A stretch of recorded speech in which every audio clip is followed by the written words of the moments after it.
Good morning, campers. It's Monday. Welcome to Midnight's Edge of the Morning. I'm Tom Connors. With me is the boss man, Andre. Greetings, everyone. Good morning. New week, new opportunities. So much happening. Also joining us this morning is Culture Casino. How you doing? I'm fantastic, doing quite well. Just got freshly off of my 6-minute daily, where I'm also simulcasting to Rumble. And for those of you who joined on Rumble, thank you. Rumble is a growing concern, and let me tell you, it's getting better and better over there. So I'm really liking the new options that are available to us all. So there you go.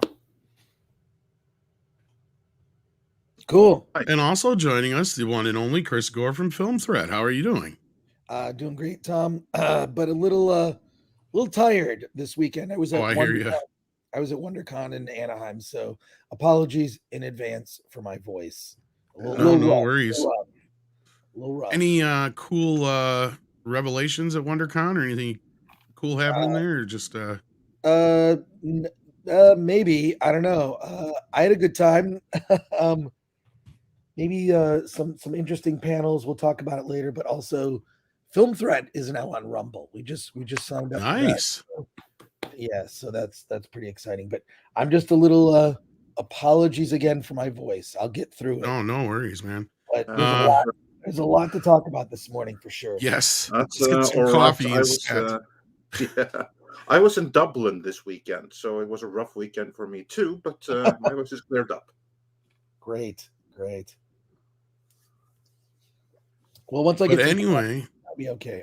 So we have some major news to talk about. So we'll probably get rolling with that sooner than later. But let's see what you guys are saying out in the chat before we do. We've got Hyperguyver in the house. He says, "Did you see one of the horses on the set of Rings of Power? I think he means died. I guess it died from sheer cringe. Oh, well, it did die from a heart attack, so that's plausible." The horse died? Yeah. Oh, that hasn't happened since the Westerns back in the day. Yeah, I'm trying to think. It's been a while. A long time. Yeah, like for instance, if you think back to the old Western movies, whenever you saw a horse fall down, chances are that horse never got back up again. But standards have changed right now, so horses dropping over on the set of Rings of Power is going to have some repercussions. Maybe it was just surprised they were filming a season 2. Maybe. We also have this morning Mr. Chato. How you doing? Hello, everyone. Good morning. Haven't seen you in a yes. while, Andre. Yeah, no, I wasn't there on Friday, so I guess that would be a while since it's been almost a week. I don't know how you got me roped into doing this 3 days a week. Can I take a break? Am I allowed? Yeah. No, you are more than welcome to. Yeah. I feel guilty. Don't. No. Yeah, if you needed a day off, all you gotta do is say, "I'm not gonna make it today." Oh yeah, no, not a problem. Good to see you. And Chris, good to see you. We thought you were just sticking around until you get to 100,000 anyway, and then you're off. Yeah, then I'm gone. Yeah. So. Well, we do love having you here, even 3 days a week. And I can only keep telling people to quit subscribing to you for so long. No, yeah, you don't. It's okay. You don't have to tell anybody. It'll do its thing. Yeah. But yes, moving on, we got Dr. Longdongler here who sends it a thumbs up. Thank you so much, Dr. Longdongler. If you haven't hit that thumbs up yet, please do. Rip Star Trek sends in 140 South African rands. Says, I'm 31 years old and I'm in key demo for studios. I buy the books and merch. We are 35 days away from SH going away. Oh, Secret Hideout going away forever. If they re-up that contract, I'm done. I'm walking from fandom. Failure of bad ideas ruined Star Trek. Well, we have a video, that you've been waiting for. Yes, and unfortunately, I'm not so sure it's going to be what you wanted to hear. Rip Star Trek, aka Alex Kurtzman is whatever this week.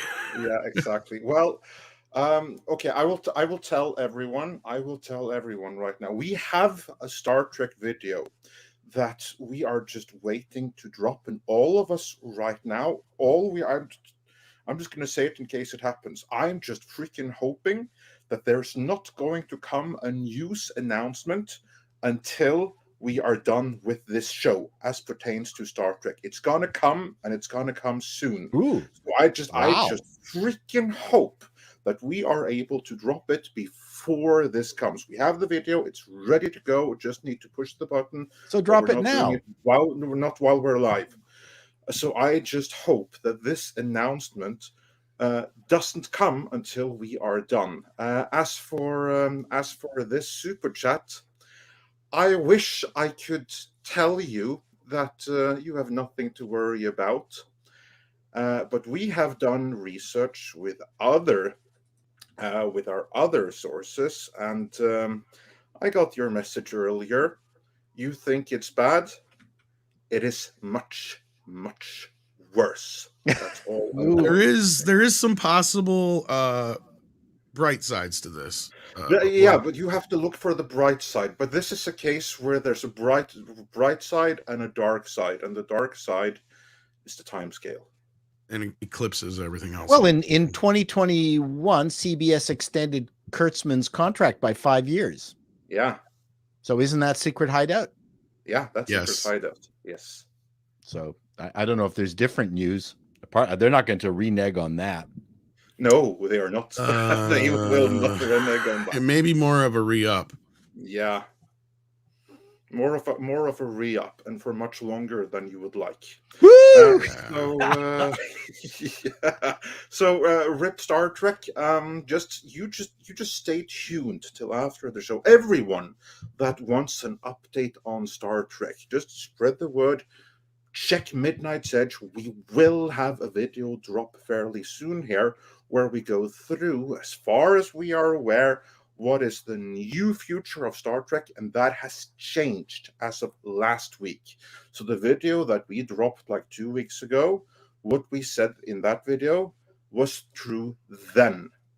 Things have changed in the last week. Yeah, we got Michael in the chat, and he says it poignantly with a Star Wars reference. I don't know if there's a bright center to the universe. We're on a planet that it's farthest from. Indeed. That is such a great line. Mm-hmm. How you doing, Michael? From? Star Wars. Is it? Well, that only goes to show you how big a fan I am of Star Wars. Well, we're in big trouble. Which movie? Which one of them?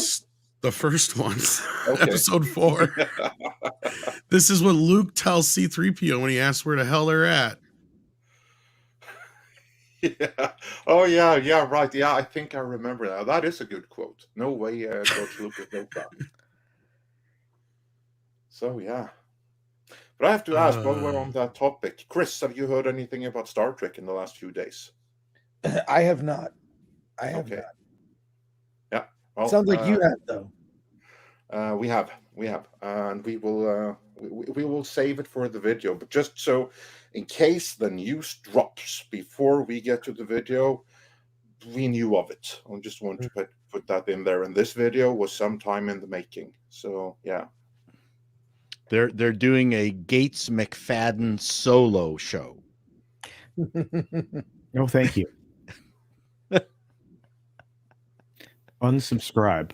I'm kind of embarrassed right now because coming up this weekend, Andre is going to be on a show where we're talking about Star Wars. So I'm like, oh, great. Star Wars talking. We'll have more info on that later. So yeah, he couldn't even get one of the biggest quotes from the movie. You know what? I don't remember it. I didn't remember. Oh, nerds remember Star Wars inside and out, man. Oh, for sure. For sure. I've never been a dialogue sensitive person.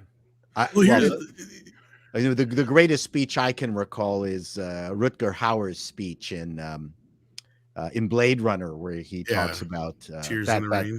Yeah, I've been to Mars. That's a phenomenal speech. Yeah. That's easy to remember. I can't remember the minutiae of everything. Listen, truth be told, fans of the Frantics would come up to me in episode 8 when the nematodes invaded the underground world, and then you said blah blah blah blah blah, and I'm going, did I really say that? I don't remember saying that. So fans are a very curious breed of human being. Yes, we are. Psychotic has been a member for 6 months at the Midnighter level. Thank you so very much.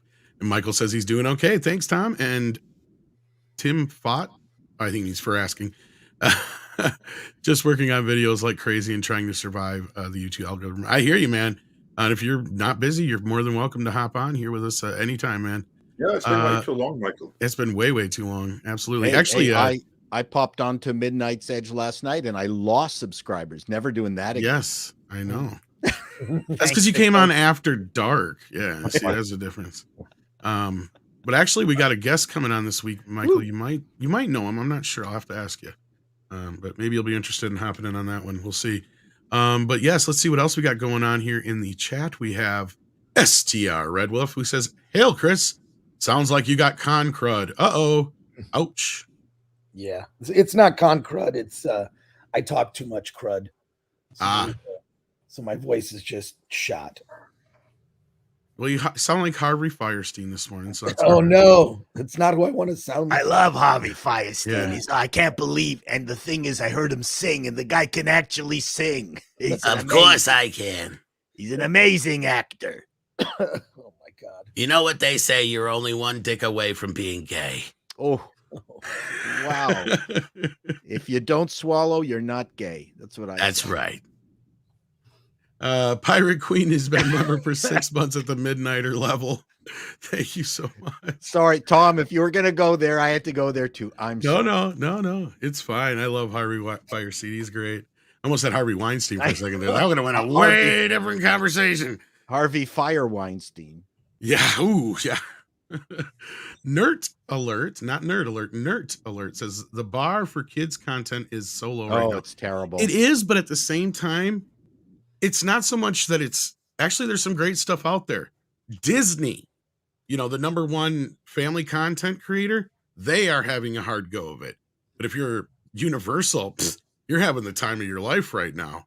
And if you're any other company, now's the time to try and jump in on the family filmed bandwagon, man.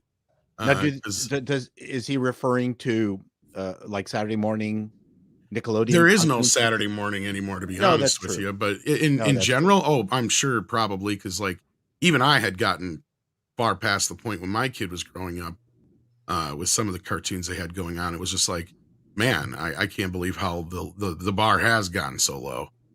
So you could be talking about that too, yeah. I watched a lot of Barney with my daughter.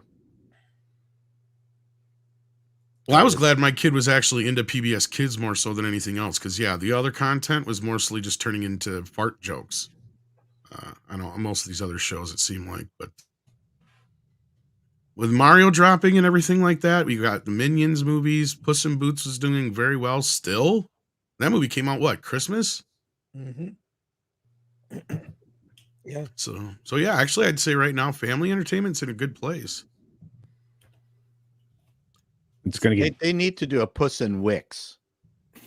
Though but it's getting bigger. I mean, we're 2 weeks away from Mario Brothers. There's a couple other younger audience oriented films coming later in the year. I think we're okay for kids content. I think in fact, I think the next 2 years as they ramp up production on certain titles, I think you'll see more. It takes so long to do those animations compared to live action. It does, and they've been working on a couple of them that have been kind of hidden in the background for a while. So the fruits of that will be here soon. The only studios that seem to be able to do it quickly is like this like Illumination, and maybe there's not a lot of studios out there that can pump out a high quality animation film for under $80 million inside of 2 years. It just doesn't happen. But Illumination can do it. So yeah, again, like I said, I think it's just Disney right now. It's lacking. Yes. If anybody else has any more of a take? Who did the Meatball movie with the hater? Meatball. That's Sony. Those Sony, okay. Yeah. Sony still does some stuff because they still have like but they're like a lower level now. They did like the hotel. They still are dragging out the Hotel Transylvania. That was a fun movie. I enjoyed that. What was that called? Adam's Hotel Transylvania. No, I'm talking about the Meatball. Oh, Raining it's meatballs or something? no, Partly- it's partly partly cloudy. sunny, partly cloudy with a chance of meatballs. That's what is. it was. Thank you very much. We got Zach Fitz here who's sending in 55 Canadian bucks. Eh? Holy crap, holy. We'll give you a Canadian salute. Says, just a question for the panel.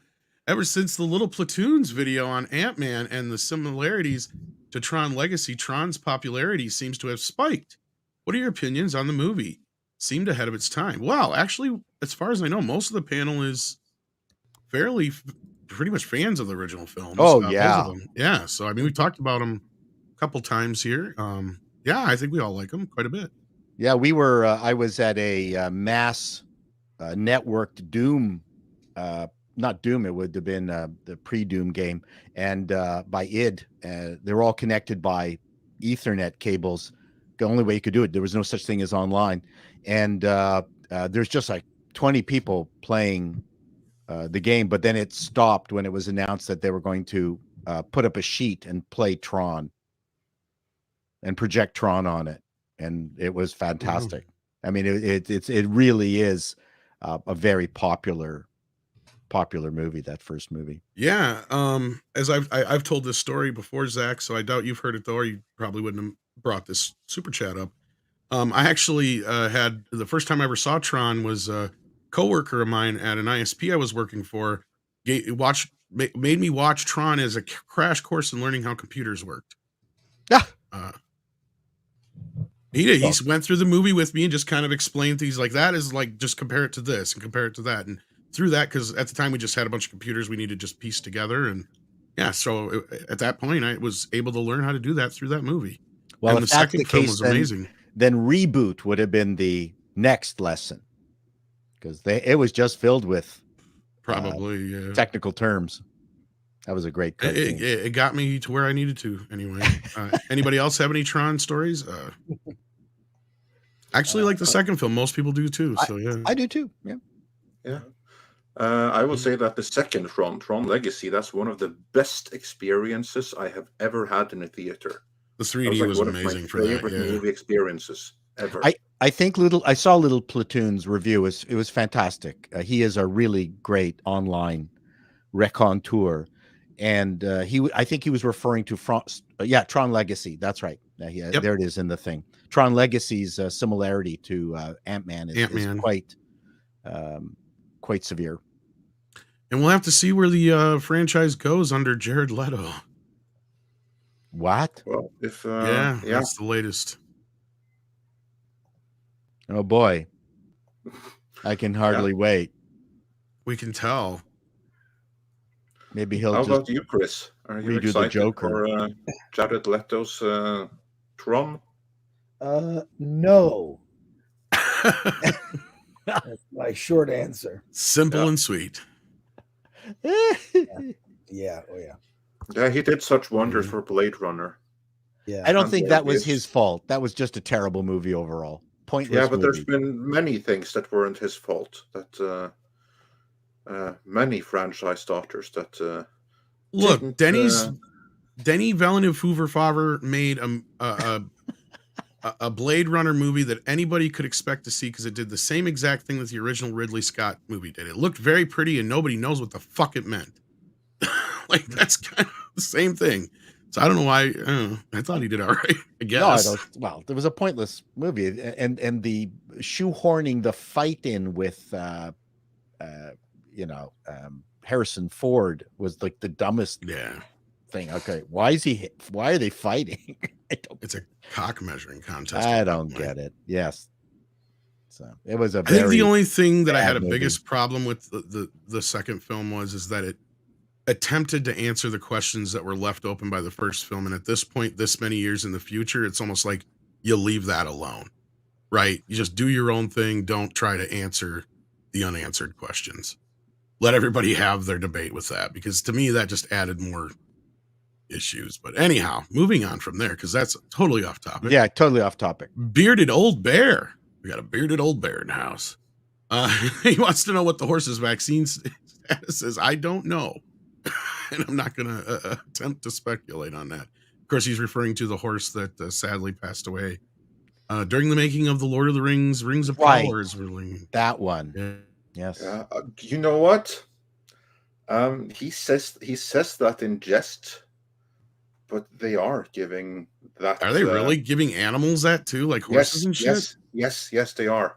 To live cattle, to the food you eat, to the steaks you are eating. Oh, I can't see that being a problem at all. Cook them well. All I'm saying, if you like it, if you like your meat rare or just killed with still blood flowing, stop that shit instantly. So is that the new antibiotics? Remember that being a problem? Yes. Yeah. I'm not. Anyway, I don't want to get down that road. Exactly. I only eat vegans because they're grass fed. Yeah, I agree. So you definitely want your steak to be from a vegan cow. I could have went many places with that, and I'm not going to go there. Whiff sends in 11 Canadian dollars and says, "I saw John Wick 4 in theaters this weekend." Wow. Yes, we love our Canadians here. So does PBS in Buffalo. Never mind. And no, I didn't get that one. Sorry. Yeah. And yeah, a lot of people went to see John Wick 4 this weekend. And Whiff says it's absolutely amazing. Everyone must see. Script Doctor was wrong. I saw it in D-Box. D-Box. Oh, like that with 4D film shit. 4D film. Yeah. D with a D- box. Yep. And it was totally worth it. So Chris, you've seen John Wick 4, and I know Culture has, I think. So what is your guys' feeling on that, Chris? I love the film. It's probably the second best John Wick movie next to the first one. The best action. And I loved it. I thought I've seen it twice, and it's just incredible experience, action scenes that top every John Wick movie, which is saying something. It's also grossing more than all. It's interesting to see the John Wick franchise because every movie makes more money than the previous. Yeah, it's basically playing like comic book movies used to. Yeah. And so many great performances by people that were standouts. I'd say Donnie Yen was really good. He was fantastic. And one interesting note that no one is talking about with this movie is it's really diverse, but nobody cares. Just really great characters and great story. You don't have to promote a movie as being the diverse this or the first that. It's not been talked about or promoted as being diverse, even though it is just organically diverse, mainly because it's an international cast. And I think it works so great. And Bill Skarsgård should be given so much credit. He's like the best Bond villain ever. He's so good in this movie. And considering his performance in the movie Barbarian, where he plays this kind of squeamish, Weasley kid. If you saw Barbarian, it's on HBO Max right now. But Skarsgårds all seem to play good villains. He's great. I wish he had played Feyd-Rautha instead of Austin Butler, having watched this now. I don't know what Austin Butler is going to do with Dune 2 playing Feyd-Rautha, but he's great. And then Donnie Yen's great. And the actor who played Mr. Nobody with the dog and the backpack, he was great. All the characters were the assassins having respect for each other. Scott Adkins is channeling, Kingpin for that role. It's like Kingpin meets the Penguin. It's that role because it's Scott Adkins, a stunt performer in a fat suit in that card game scene at the club, which is so great. But I don't know. It's very artistic. It's fantasy violence. It's not realistic, but it's everything about it is just so well done. It's one of the greatest violent films ever made. So I loved it, and I will probably see it again before it leaves theaters. So yeah, really fantastic. And I'm so glad to see it do well. Whereas Shazam, Fear of the Gods dropped a 68%. Wow. Yeah, that's seemingly becoming the norm for these superhero films. Yeah. They're not, I don't know, man. You need a good superhero movie. I don't know. Even though it didn't have a great opening, it still had the similar drop as a lot of them, though, is what I mean. Yeah. 68%. That's huge. But, John Wick 4 is fantastic. you should all. And there's Don nothing. Pisco. There you go. And there's nothing. There's nothing woke about it at all. There's some really good characters. I like that they set up. There's a post-credit scene, and I'm not sure. Without saying anything, I'm not sure I believe the ending. I think we might. I don't know if you. That was already, that was actually a subject of many conversations, including the studio. Without getting in any kind of spoiler, because I haven't seen it yet, and as long with a few other people too already. Like the head of Lionsgate's already said, I guess, that he wants more John Wick. So and he's not just talking about the expansions either. I mean, they're going to continue to expand that franchise as they can, as they feel they have directions to go. But I feel really like Lionsgate has much else. Well, they do. They're actually they're back to releasing films regularly. I know that they were positioning. I mean, as IPs anyway. Yeah, but I know they were positioning themselves for sale. But I think that they're being reinvigorated right now with success. So we'll see how that goes. We know you loved it. We know you loved it, Culture. So the first art murder movie, if you can call it that, was Diva that I saw. Wow. I don't know if you ever saw the movie Diva, but that was the first one I can recall that was stylized movie killing, and it's just an amazing movie. Yeah, there's also The Raid and The Raid 2. Yeah, don't know Raid. Yeah, you need to watch it. They're kind of the predecessors to John Wick in a way. Yeah. Watch Diva. Yeah. Diva's got a lot of John Wick. Well, I'm not surprised that John Wick's a hit because he is a hit man after all. Oh, there you go. Awful. What were you gonna say, Andre? Nothing. Never mind. I think the origins, the modest origins of that movie, I think, is a wonderful story. Yeah, Keanu was not at the top of anybody's list at the time, and I mean the director had experience, obviously, but this was a very new thing they were trying to do.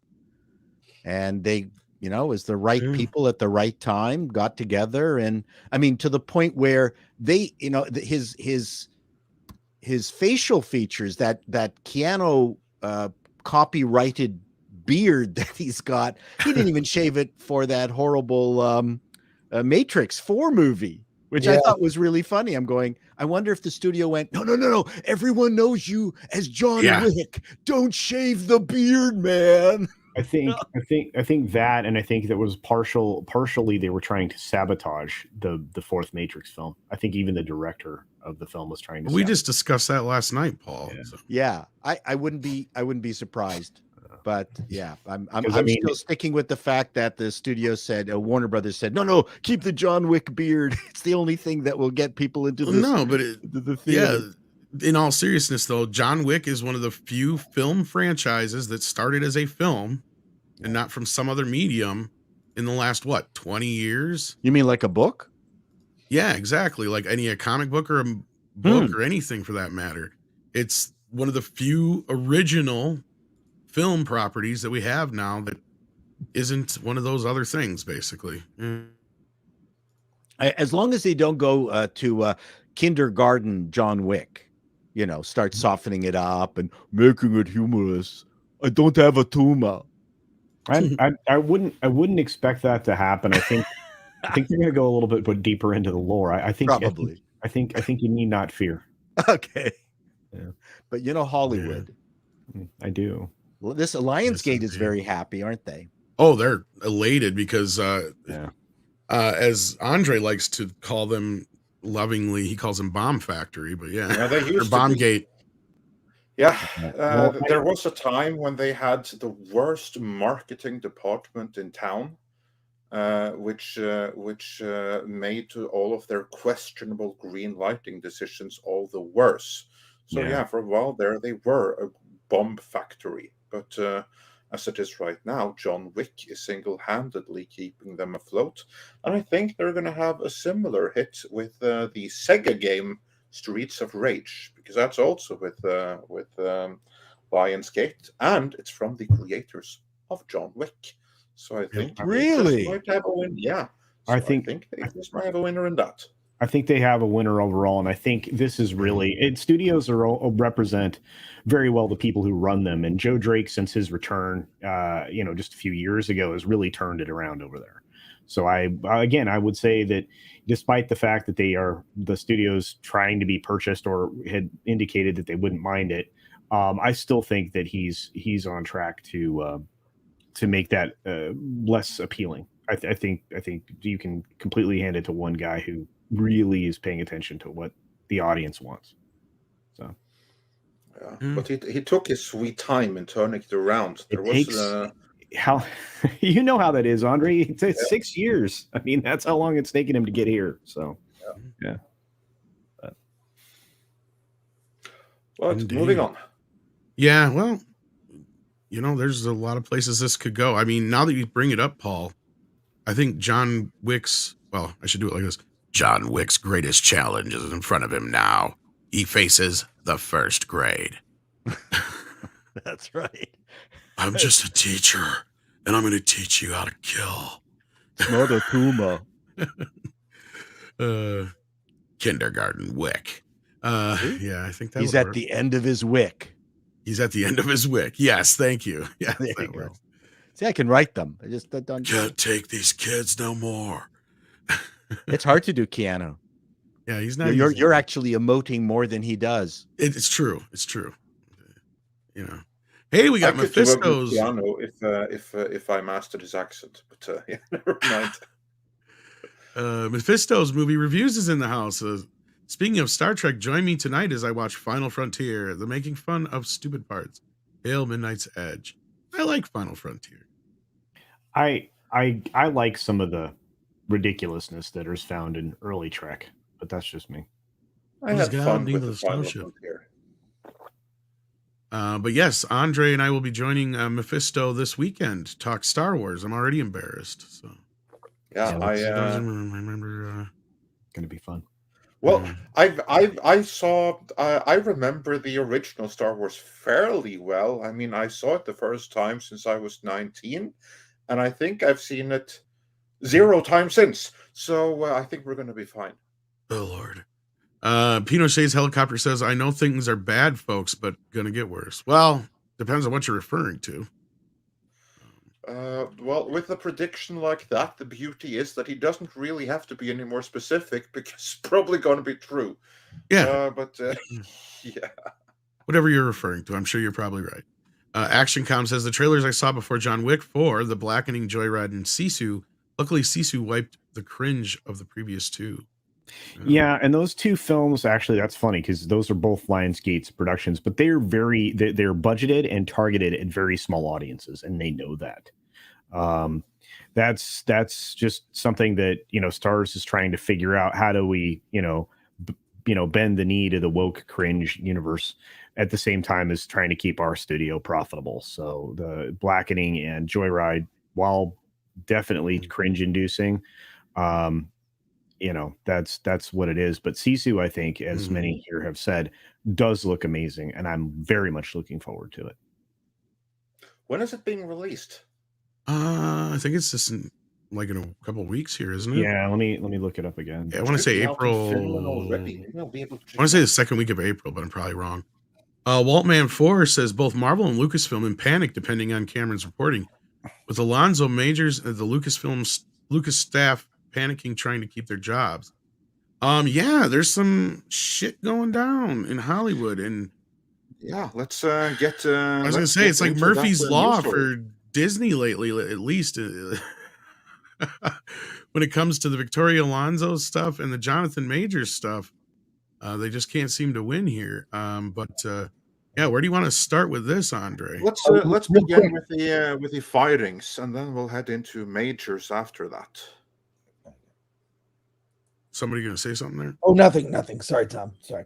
No. I just want to make sure somebody. I want to have Mr. Gore's take on all of that. But let's begin with the firings, because now we have more reports, don't we, Tom? Because Kamran has been talking about that they were going to fire thousands, and he's been talking about that for weeks. And gradually, the trades have now started reporting on that as well. And we have a very recent report on this, don't we, Tom?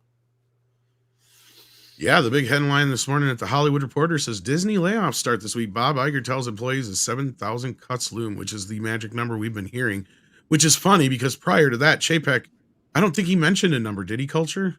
Yeah, he said 2,500. Okay, yeah, I was going to say if he did, it was much less. Yeah, now Daddy Iger's coming in to cut 4 times that roughly. So yeah. And, we've been saying that for weeks. I said it was coming. I said it would start before the shareholders meeting, and here we are. Shareholder meeting is next week, so got to cut. The shareholders want to see this. Yep. Yeah, I'm even more convinced now that I mean, and we'll kind of get into this when we get to Alonso. I think that the whole Chapek Alonso thing, a lot more of that had to do with the Reedy Creek situation, right? And how it was handled. Because at this point, they're not. Iger's actually going at it harder and worse than Chapek ever was. Oh yeah. So, I mean, from your point of view, Chris, what's your take on all this employees being cut business and how that's going to affect Disney going forward? Well, I think it'll be a good thing. It's a reminder to everyone that you should feel fortunate, lucky, and grateful for the job that you have, and stop pushing your own personal agenda. Right. So, it can have a chilling effect at a company. So I hope that they fire the right people. I hope it will at least get people to reconsider pushing certain sorts of nonsense on consumers that we don't want. And, we'll see. I think it'll be a good thing in the long run. I mean, Disney, at the end of the day, only cares about money. Any friend of mine that's been to the theme parks recently just says they're constantly gouging on the pricing. They don't care about average middle-class people going to Disneyland. They don't want them. Yeah, they actually are shooting higher than the top 1%. Chris, is that what you've heard? Yeah, well, I've also heard they all they care about is people coming in from outside the United States. Yeah, they cater specifically to that audience. So, yeah. Damn foreigners. Yeah, because they don't have an issue with spending the additional money for an experience. So, yeah. I don't know. I hope it has a positive impact, and we'll see. Well, from the damn foreigner perspective, Paul, and also from the I'm a damn foreigner. I know, you figured that one out real quick. And also from obviously the corporate side of things that you come from, how do you view this employee layoff, which he quote says, "There will be no doubt challenges ahead as we continue building the structures and functions that will enable us to be successful moving forward." Well, I mean, that's all the talk that they need to say. I don't think it's been a secret that it has to be done. Something obviously has sped things up since Iger came back. The shareholders are going to want to see this what do you call it? A rearrangement of employment opportunities. The thing that I'm most interested in is the Alonso thing, because I just got a feeling that something else happened, and all we're hearing is backfill. I've been involved in meetings where suddenly someone said something and it pissed off the decision makers, and there was butting of heads, and arrangements were made immediately to get rid of that person. These kinds of things, for me, with someone with that kind of longevity and seniority, it doesn't tend to be a long-term plan. It's like, you just told my wife, you said my wife is ugly, you're out. Like, it's some weird excuse. So I'm thinking something else is going on here. Interesting. She pissed him off. She pissed him off. They had a meeting. There was going to be some kind of clearing of something or other. And then she said something like, I don't know, make up something. And okay, then like, Iger went, She would, make my day. You can't get rid of me or something. Challenged him, like my kid going, "You can't hit me." Okay, watch me. That's the kind of thing that happens at that high a level. Well, and I can almost believe that, especially with the things that Victoria is going out there and saying. But anyway, so that's my thought on that. So, well, that's an interesting point of view. We'll see how Disney makes out. We won't know for years. This might be an opportunity to invest in Disney. Not that I am recommending that. Andre will jump in and go, "We are not recommending anything that Paul is." We're not financial advisors. Yeah, exactly. So you head on over to Valiant Renegade for that. Yes, he's not even a financial advisor either. But yeah, but I am wearing a lab coat, which makes me a medical professional. It makes him. But believe I will say this though, that in terms of investing in Disney, these cuts right here, they are horrible, horrible, horrible for the people affected. And what saddens me is that among these 7,000, there's going to be people who don't deserve to lose their jobs, like hardworking Imagineers and stuff. Like there's going to be some wokies, and I have no sympathy for them because they were the ones that did this. I have absolutely no sympathy, and may no one ever hire them again because they are toxic and they will destroy whatever place they get hired on next as the ideologues they are. They can't help themselves. But I do feel sorry for all the collateral damage of Disney having bent their knee for crazy ideologues. That being said, for Disney's bottom line and everything, what this does mean is that there's going to be some savings.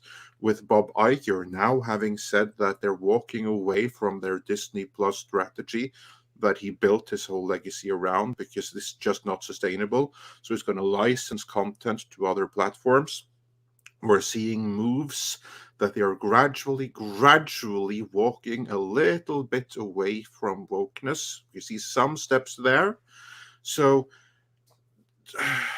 I think that these are signs that Disney might be doing better in the future. That's all I'm saying, and take with that and do with that as you will. And before we move on, we now have more than 2,000 watching, so that's awesome. Everyone smash that like, help share this stream to even more as we move on with the Disney news. Chris, any final words on the firings before we move on to Marvel's big hope, namely KANG? And Culture hasn't got a chance to chime in yet either. Yeah, let's get Culture's take. Well, just one final thing to add to this. This is actually going to be done in 3 waves. Originally, I had heard it was 2. So they were going to do a 3,000 layoffs, then 4,000 after the shareholders meeting. It's being broken up a little differently, but yeah, you're going to see this happen, and it'll happen probably culminating after the summer when they decide to, or they elect to get rid of some theme park employees, because they need those through the summer. Yeah. So that is that news anyway, which kind of feeds into one of the biggest firings or people affected by this overall, which again, I think Paul's more right that this had less to do with that and more to do with some other things. Hollywood Reporter dropped an exclusive the other day on the inside of the firing of Victoria Alonso, and what went down exactly, because this was the big question. Was she fired? What was going on? So yeah, she was fired. We've learned that over the week. And not only that, Victoria has made some threats of legal action. Of course. Through her lawyer. Of course. Makes perfect sense. And of course, the thing that's most important about it is that Victoria is a gay Latina who had the courage to criticize Disney and was silenced. So yeah, this has been the thing that we've been talking about for the week, Andre. So I'm not sure which part of this you wanted to touch on here this morning, but yeah. Well, I want to touch on one thing. Is that she's a gay Latina that had the courage to publicly criticize their employer. Let's turn this on the head. You know what happens to a straight white male who has the courage to publicly criticize his employer? Who happens to such a person? Cultured, you want to go first? What happens to a straight white male who has the courage to publicly criticize his employer? They get fired. They may not even know that they may not even, their feet may not even touch the ground on the way out the door. Yeah, They get, Chris. yeah. Is this something you also find yourself in agreement with? Straight white male criticizing his employer, a huge corporation? Yeah, that would seem to be a consistent thing. Yeah. Yeah. Chato, if one of the employees of your day job went in the media and criticized you publicly, and then went to an award show and bragged about how they had scolded you for 40 minutes and it made them feel amazing, how long would a straight white male doing that last in your big business? Well, not a single person in my business would last that. I would have dealt with it. Yeah, I know they would never ever have done that, but no, you would have dealt with, you'd have fired them before it came to that, is what you're saying. Oh yeah, exactly. So basically, and here they're saying that this was a Latina who criticized her employer in a public manner and then bragged about it in an award show. How dare they fire her when they would fire the shit out of anyone who did something like that? So it's basically saying, putting her identity as a shield. It's basically saying that the kind of incompetence and disloyalty that would get everyone else fired should be tolerated because she's a Latina and she's gay. That's what they're saying here. And they're also hiding behind the idea that, oh, she was being an activist and she was fighting for the right goods and all that kind of, the right side of the good and all that kind of business. Now, let's just take this for a moment, this headline, and flip it on its head, Andre. Let's say a gay Latina cost Disney billions of dollars. How would they feel if that was the headline? I still think it's incalculable. We're talking tens of billions. Exactly. That's why I said billions of dollars at this point. And that's what the headlines are going to eventually be. Well, that's what they should have been. That would have been the honest headline, because that's the case here. Like the reality of the matter. I say it goes both ways. You want to use it as a shield.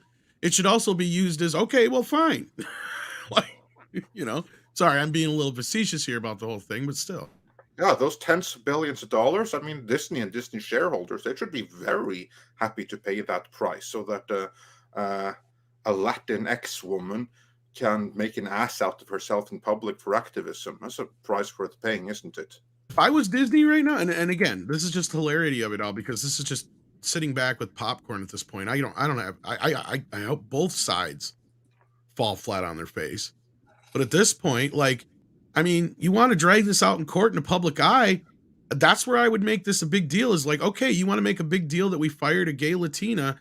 Guess what? It's your gay activism that cost this company billions of dollars. How would you like a tasty countersuit? Tom, is there like a Star Wars quote that goes like, do it or something? Do or do not. There is no try. Well, I was thinking more like that dude with a hood on his head. Obi-Wan? Doesn't he? Yeah, exactly. That one, do it. That one. Yeah, I thought that was Star Wars. That would be the prequels. Okay, yeah. Are they? No. Well, I'm so looking forward to this Star Wars panel this week, and I'm gonna absolutely kill it. Yes, you are. You're gonna get killed is more like it, but yes. At least you have a chance in the games, and I know Mephisto's listening right now, and I apologize. But yes, so anyhow, yeah, I can't wait. I want to see this, just them two duking it out back and forth in court. This is going to be glorious. Because again, I can imagine this is going to go to arbitration first. So unfortunately, we're not going to get the big show we want. Well, this has come. This hinting has come from the fact that Alonso does not like the package. Obviously, she was given a package. There's no reason, there's no way they wouldn't have stuffed her pockets, her chinos with G notes. Geez, that. What if they didn't though? What if that's why she's coming after? No way. No way. There's no way you can get fire someone for cause like that. They had legal and HR involved though. That's what I was saying. Everybody was there. Yeah, but man, oh man, it's you're better off to fire them without cause and put some cash in their pockets and just go. If that was the case, though, Paul, I think we would have seen that as the headlines, though, right? Because Chapek got a huge payday on his way out the door. Yeah. You know what we're seeing in the headlines, though? For those that are only listening, the headline in the Hollywood Reporter reads, "Inside the fighting of Victoria Alonso, her Oscar-nominated movie Argentina 1985 at the center of exit." And the official spin, the official reason for firing her is that it was a breach of contract for her to produce a movie that wasn't for Marvel Studios because she has an exclusive contract with them. And here she is producing another Argentinian movie, and she's doing the award shows and Oscars and everything like that for this movie and not for Marvel, which they claim is a breach of contract, and probably it is. But that is a technicality. It is something they can hide behind. It is their excuse, because the real reason they fired her is because she's the architect of the destruction of Marvel. Of course, certainly Kevin Feige is pointing the blame on her, because if someone is going to be sacrificed for what has happened to Marvel Studios, so if it isn't Feige, he's going to have to find another human sacrifice to get her head lopped off instead. So he pointed to her and said it was her.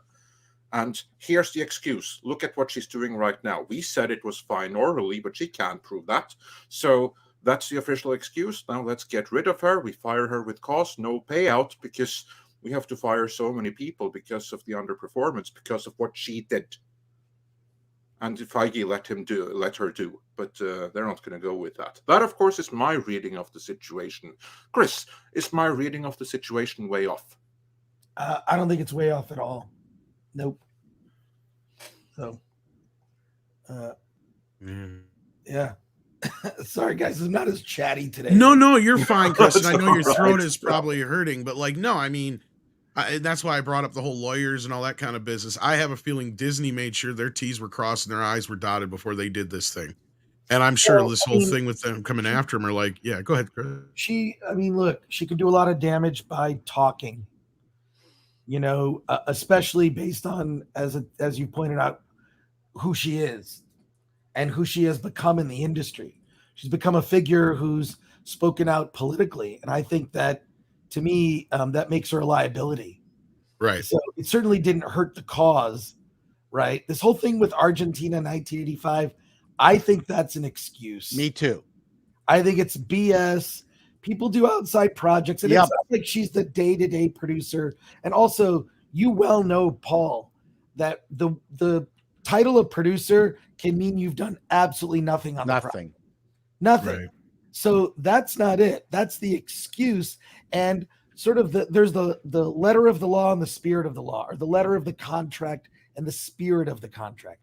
And maybe the letter of the contract says that she should not be involved in outside projects, but the spirit of it is, it doesn't hurt that the person at Marvel got nominated for an Oscar for another film that she's tangentially involved in. That's actually not a terrible thing. Sure, it's competitive, but there's no crossover between the audience for Argentina 1985. No. Oh, yeah. If I'm a superhero fan, I'm going to see Argentina 1985. Well, I'm just saying, I believe that was an excuse. Oh, I completely agree with you. And also, having worked for corporations, they will find an excuse that you technically, like someone that they want to get rid of, they'll say, well, they're actually breaking this rule. Yep. And they usually don't care about some of these like rules anyways all that much. But if they're looking to get rid of someone, that's a good reason. The other thing, they're probably saving a lot of money. She probably was getting sloppy with her job. When you look at like just the descent in the quality of not just the effects, but just everything that Marvel's been putting out, the quality isn't there, so they found an excuse and they let her go. And the political stuff, that's just a bonus that you don't have somebody stirring things up anymore. Right. Well, and I think there's a correlation between the two, because there's a little bit more to this that they kind of get deeper into in the actual article. And the thing that they post in here is that she was, after her incident at the GLAAD event that we were speaking about earlier, supposedly she was told no more red carpet or interviews, period. No more speaking in public, period. And I guess that's another thing that she breached. So again, I agree with you, Chris. I think they don't give a shit about Argentina 1985. No. They don't give two flying fucks about that. What they give a fuck about, and I think that's why that article that announced her firing started that way, was that 8 days prior to this, she was out on the red carpet at the Oscars or whatever, just chit-chatting away with everybody, when that was probably what she was told not to do. And I believe that. I've gotten to this point where she was told, you sit the fuck down and you shut the fuck up, because you just cost this company billions of fucking dollars. Well, it's confusing because I consider Kevin Feige to be the spokesperson for Marvel. He's the last word, right? When she started entering the mix, the messaging became confusing. Yeah. So and I didn't even know who she was. Suddenly she's on red carpets. She's, and a lot of her clips, made it out there, and people would discuss them. And I don't know that she was 100% on the same page as Kevin Feige, because they certainly didn't speak about the same issues. Well, and they even said in a follow-up to this that Feige stepped out of the way. So that means he put up no resistance whatsoever. Or in the very least couldn't find a reason to fight for her. Sorry, Culture. I think they gave I think they gave him opportunity to get wide berth from this, but that's just my opinion. I think again, I mean, this is indisputable, and they're not wrong. It's indisputable breach of contract. And you guys are right. Both Chato and both Paul and Chris are right. This was an excuse, but it's an ironclad excuse. And yeah, she's right. Tom just told you that they basically wanted her to shut up. They wanted her to be silent on pretty much everything because she had cost them so much. And well, let's even take the Reedy Creek deal out of this, right? Because that's kind of fugazi, right? You can't really prove that in any monetary value until shit hits the fan. What they can do in court is just use Andre's handy dandy little graph here. There you go. And say, kids, this is why we fired this bitch. Well, she took the most successful franchise in the history of franchises and turned it into a fucking laughing stock. Well, and again, this would you use to stack on, excuses to let her go. But the primary excuse is that she violated very specific terms in her contract. Not only that, she also was told specifically, after she was already involved with this particular film, she was told specifically that there are contractual, more limiting factors here that she would have to observe. And then she didn't do that. And, she just kind of, did, that specific interview with IndieWire that they got really upset. And, then she, of course, violated the whole thing of, staying off of the red carpet.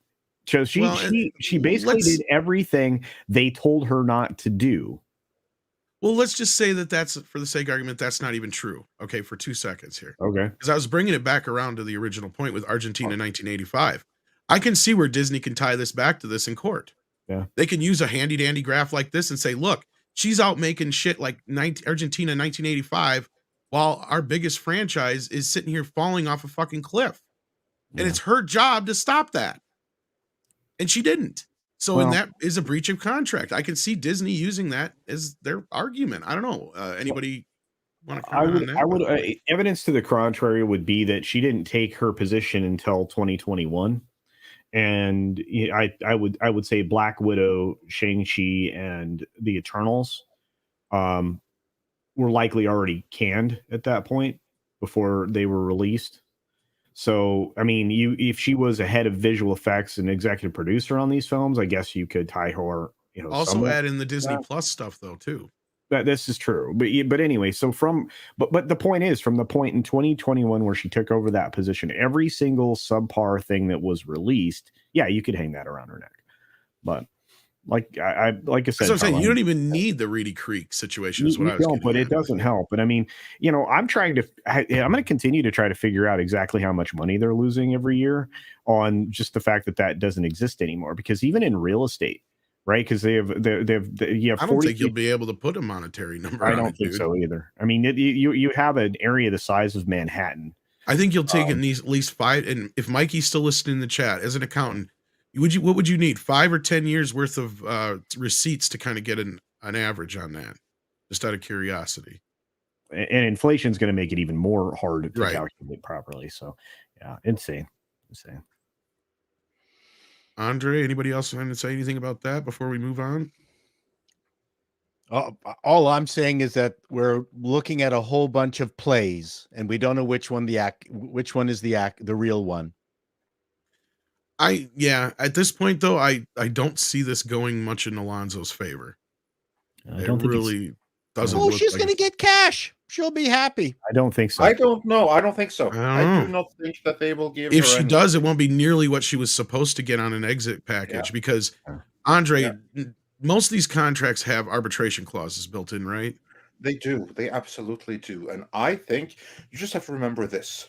Disney is not like a little mom and pop shop. They are a huge corporation. They will ensure when they do a high profile firing, especially someone where their identity can be used as a shield, they're going to have all the I's dotted, all the T's crossed, and they're going to have 3 interns double check that everything has indeed been crossed and dotted and italicized and bolded and what have you. Before a company like Disney goes to a move like this, they're going to have an absolutely ironclad cause. And I think that she may be trying to sue and everything like that. It's going to be like arbitration. And I do not doubt that she will be told in no uncertain terms that we're going to give you this tiny little bit of going away money, which is just a tiny little fraction of what you want, an amount that you are going to consider an insult, and you are going to be happy and like it. Because if you don't, we are not going to say any publicly, but we are going to leak how you destroyed the company, so you will never work anywhere ever again. I do not doubt that there's going to be leaks about how toxic she is, how she bungled everything, how she was central in the Florida thing that ended with the Reedy Creek. All of those things are not going to be publicly released, but it's going to be leaked. They're going to say that you're going to get such humiliation that you will never, ever work anywhere again unless you back down right the fuck now. Because remember, Disney right now is run by Daddy Iger. And Daddy Iger is not a very nice man if you are on the other side of him, which is something that Bob Chapek found out.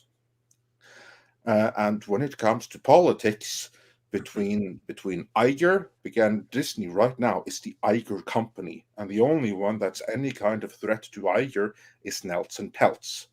And on this matter with Victoria Alonso, Nelson Peltz is going to be right behind Iger, massaging his shoulders, and he's going to whisper to him, "End this bitch." How do we not know that? And on that note, how do we not know that she was a sacrifice for Peltz to keep Peltz off his ass? I would not be surprised if that was the case as well, that there have been like some hidden meetings between Peltz and everything, that he's going to be like, look, I'm going to be off the board, but you're going to meet with me regularly and keep me up to date with what you're doing. And if I'm unhappy with what you're doing, then that proxy fight is back on again before you so fast your head will spin, and then I'll ask for your head. You might even get it. Because just remember, Iger folded completely the last time Peltz had demands. Nelson Peltz is the only man on the planet that poses any kind of threat to Bob Iger.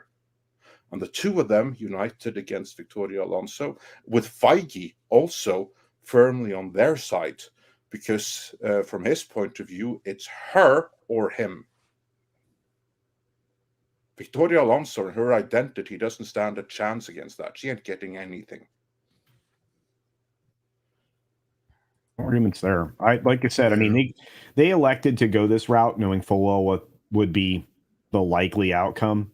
And, despite the fact that Glazer's quite talented, and obviously represents everybody that's suing Disney right now, I would say this: in Burbank, California, you are more likely, more often than not, going to be directed to arbitration, before you're allowed to bring, the case to court. But we'll see how this all shakes out. I'm intrigued. It's going to be very interesting. Yeah. Chris, Paul, anything more to add? No, this is fun. Chris? No, I'm with Paul. It's fun.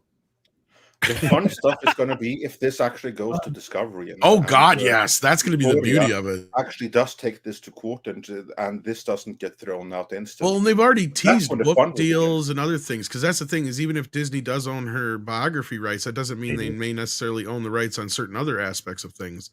They can get around certain things. Well, it's set to be published on Disney imprint. I mean, this is not this memoir is coming out, and it's going to be all full of praise for Disney and everything that they've done. And it's just counter to what she's going to try to say in arbitration or in court. It's going to be quite amusing. We'll see. But good times. Good times. Cynic. Yeah, because I think that'll lead into other people who may be facing some issues in court. But let's see what the chat is saying for real quick here before we do that. We've got Nightwish fan 1991 who says Iger calls Feige into his office. Iger, so anything happened last weekend that you would like to tell me? Well, this would actually be a few weeks ago probably, but yes, exactly. Like I said, I'm surprised it didn't happen sooner, but it probably took them this long just to go through everything because, like Andre said, I'm sure they went through everything with a fine-tooth comb to make sure that they could get rid of her without any problems. And we'll have to see how this shakes out. I'm more curious who's going to lose it over at Lucasfilm, because it seems like every one of these areas is probably going to lose somebody big. They had the outing at ESPN2, even though they claim that had nothing to do with this stuff. It seems like they're still cleaning house across the board. So I can't wait to see who else rolls.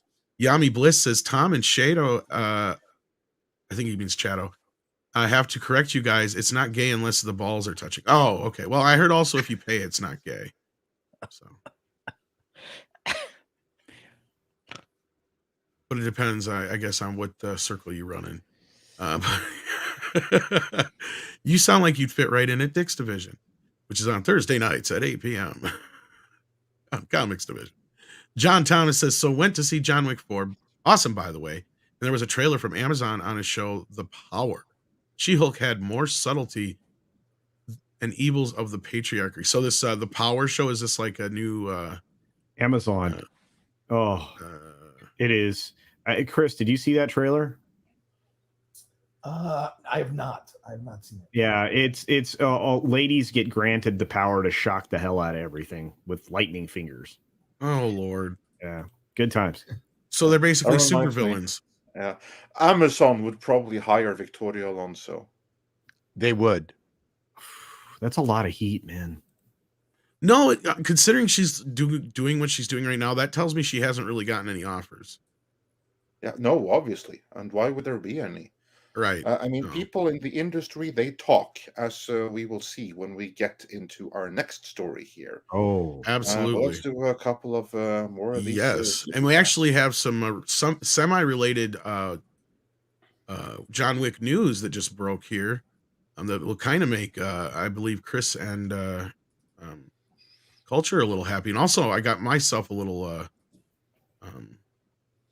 excited here because I mentioned Quentin Tarantino, but Donnie Yen is in talks for a possible Kane spinoff. Oh wow, cool! So that'd be three spinoffs in this Wick verse. That's cool. And Donnie Yen was so good in the film. Holy cow, good stuff. Yeah, I don't think Tarantino has anything to do with this. I think it just mentions says John Wick 4, a possible Kane spinoff, and Quentin Tarantino's cartoonish Bruce Lee depiction. So he's just talking about that. But yeah. I thought there was a connection there, but no. So there you go.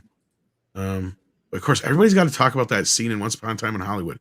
Just go see Quentin Tarantino's interview before you comment on that shit no more. And he explains the whole thing. But anyway, I guess that is on him for having to explain it, though. I will say that much. Stian Monstad sends in 19 Norwegian krona.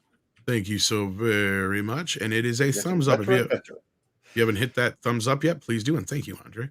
We got Jonas in the house. Go ahead. Yeah, no, I was going to say, and we have more than 2,400 watching, so smash that like, everyone.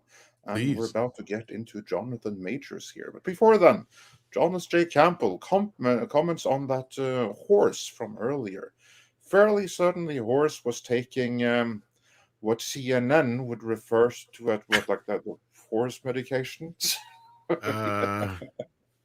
Yeah, stuff we probably shouldn't talk about, unfortunately. Yeah. I'm surprised they let you say it in the super chat, to be honest with you. Yeah, I mean that's for Rumble right there. I'd love to have that conversation there, but this platform still goes by the narrative, however anti-science that narrative may be. Midnight Sun sends in $6.99 Canadian, eh? Says, Andre, you once said Star Wars should focus on the masked legacy characters in order to rehabilitate the franchise. You still think this? Yes. I think that that's one way to do it. Of course, the big thing is to find a way to remove the sequel trilogy from canon. Do that and watch fans come back again. In the meantime, go back to the pre sequel trilogy era and focus on Darth Vader, focus on Boba Fett, rehabilitate him, because the beauty with a masked character is that they are really cool as long as you don't completely cuck them and you treat them with respect. People can project into them. You have great potential to make something really, really awesome there. Blew it in Obi-Wan Kenobi, but that's still a way forward. You just have to fix the sequel trilogy, but ain't no fixing that. Yeah, fix it by decanonizing it.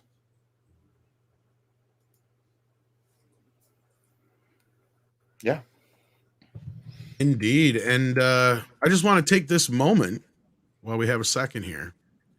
We have, as Andre said, over 2,400 people watching, but only like 700 likes. That means less than half of you have hit the like button. Come on, kids. It's free.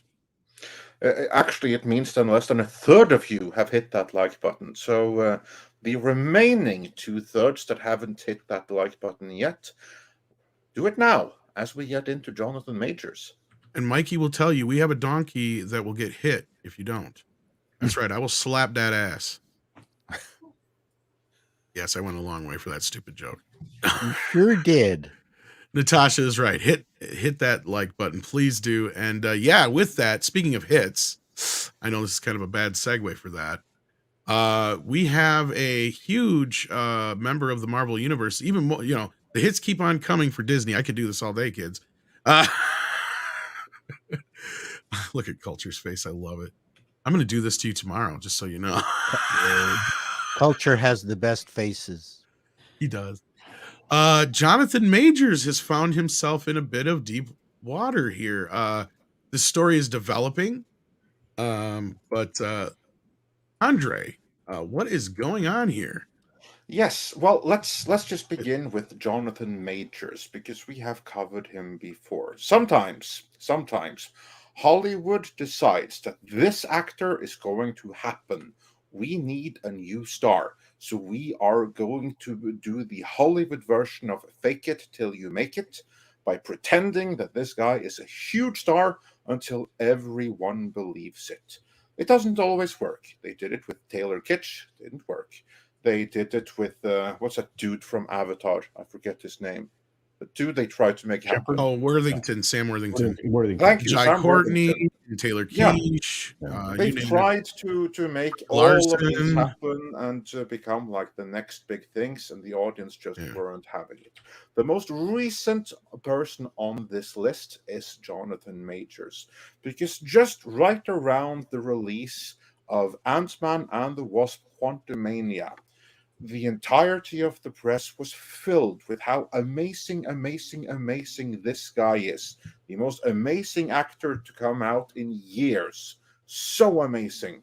And I'm not saying that he's not a talented actor, but they really went overboard with trying to make him happen. And he has to happen, because right now, the MCU has gambled everything on him. I mean, I even heard that Victoria Alonso personally vouched for him, that this is the guy to play Kang. This is the guy. who's going to replace Thanos. That's going to make Thanos seem like a joke. So they really need everyone to be head over heels in love with this guy. What they don't need is for him to be involved in any kind of personal issues, such as being accused of battery and slapping around his girlfriend, and being, how can we get around it on YouTube, of being a user of the app. Right? You all get that? They definitely don't need that kind of accusations surrounding their huge, huge star amid firings and a failing MCU and Victoria Alonso being angry about being dropped. The very last thing they need is the biggest star of the entire MCU for the next 2-3 phases being in any kind of hot water. Well, here we are. Yeah. And the New York Times gave him they gave him an Easter, like a birthday present here, if you ask me, because this is a very nice headline compared to the other ones. Oh, yeah. This headline reads, Jonathan Majors arrested in New York after domestic dispute. He's got some friends at New York Times, evidently. Yeah, that's a very, very polite way of saying because he has been charged now with assault and harassment. Well, his squeeze has dropped everything. Yeah, but I don't think that this has been dropped. So that means there's something to this, unfortunately. Well, there's two sides to this, because the original thing is that the woman, his alleged girlfriend, that he was accused of roughing up a little bit, she has since withdrawn all charges. The lawyer, his criminal lawyer, claims that there is evidence that's going to clear him completely. And that could certainly be the case. I mean, if we learned anything from the whole Me Too debacle, was that false accusations are very, very much a thing. This is getting interesting because, yes, what Yellow Flash says here, this is what I was getting at. The DA is still moving forward without her, and that's a big deal. So that means there has to be a reason for them to be moving forward with this, despite her recanting her statements. Well, and his lawyer put out a statement yesterday, which is kind of where a lot of this is predicated, where everybody thought he's innocent all of a sudden, where it's like, okay, yes, guilty or innocent until proven guilty. But just remember, this is coming from his lawyer, who's obviously going to paint him as innocent. So with the DA going forward on the charges, that just makes me scratch my head here on this one. Well, I think we all need to see that video. If the that's kind of what I'm getting at, yeah. Let's show the video. But the other thing, let's see the video. Here's the more interesting part of this, because I mean, this is crazy that this is happening. There's so much drama surrounding Disney Marvel. I can't remember. Does anyone here even remember this amount of drama? No. 3 phases? No. Like, no. You've got now the big bad of, the next 3 phases, whatever, the next 2 phases. Jonathan Majors, that actor, now with these, I mean, look, and I believe where there's smoke, there's fire, because what people were saying on Twitter intimated that he has a history of being abusive. These statements go back to February, actually, Chris, we found out. So what do you do? Terrence Howard was replaced on Iron Man. Right? Iron Man. They went to Iron Man 2. They're like, okay, we're just going to get a different actor. And even that wasn't really specific, but that quote, that didn't turn into a drama. It was just, he got replaced. My understanding. So Terrence Howard has a chance to come back now, you're telling me. Well, I'm not saying that. What I'm saying is no, it's a joke. My understanding is that was more over a money, because he wasn't paid very much. Yeah, no, I know. I meant Terrence to come into play. KANG is what I was. So let's assume this case goes forward. Let's assume it. You are Marvel. You are Kevin Feige. What do you do? Do you just replace Jonathan Majors and don't say a word? Do you go forward? How do you fix it? That's a great question. And I mean, we already have. I mean, there's morality clauses for all these actors. Morality Absolutely. clauses, right? Well, you can't be a criminal, but I think people are being cautious, mainly because I think that we've seen a lot of things that didn't pan out. Right? There've been a lot of cases of someone's accused of something happened, and then it turns out to be nothing. Right? So I appreciate that now we're finally at the point where we're not immediately screaming that Jonathan Majors is guilty or he's horrible or whatever. But I'll tell you this, if we were talking about an actor who was white, my feeling is they would already be gone. I'm sorry. Kevin Spacey, all that kind of stuff. Yeah, I agree completely. That's a reality. Yeah, and I also see like a lot of sympathy for him, because what I see on Twitter and stuff like that is like, oh, it's two sides to every story, and we must wait for the truth to come out. And this is from the exact same kind of crowd that if this had been Chris Pratt, they would have brought out their pitchforks. Exactly. So I think it's certain white guys. I wouldn't say all. Well, and if you're shielded like Ezra Miller, that's a different story. Chris Pratt, I think, is the litmus test. Mm-hmm. You can say that if this had been Chris Pratt that had been accused, you think all the people who are talking about we must listen to both sides of the story would have said that then, or would they brought out the pitchforks and demanded Marvel fire him yesterday? This is so weird. I mean, I did read a report again. This is unconfirmed. People who acted with him and worked with him in New York City, they all went, "Oh, we were just waiting for this to happen." To me, that is the condemning part, because that's the point I was trying to make earlier.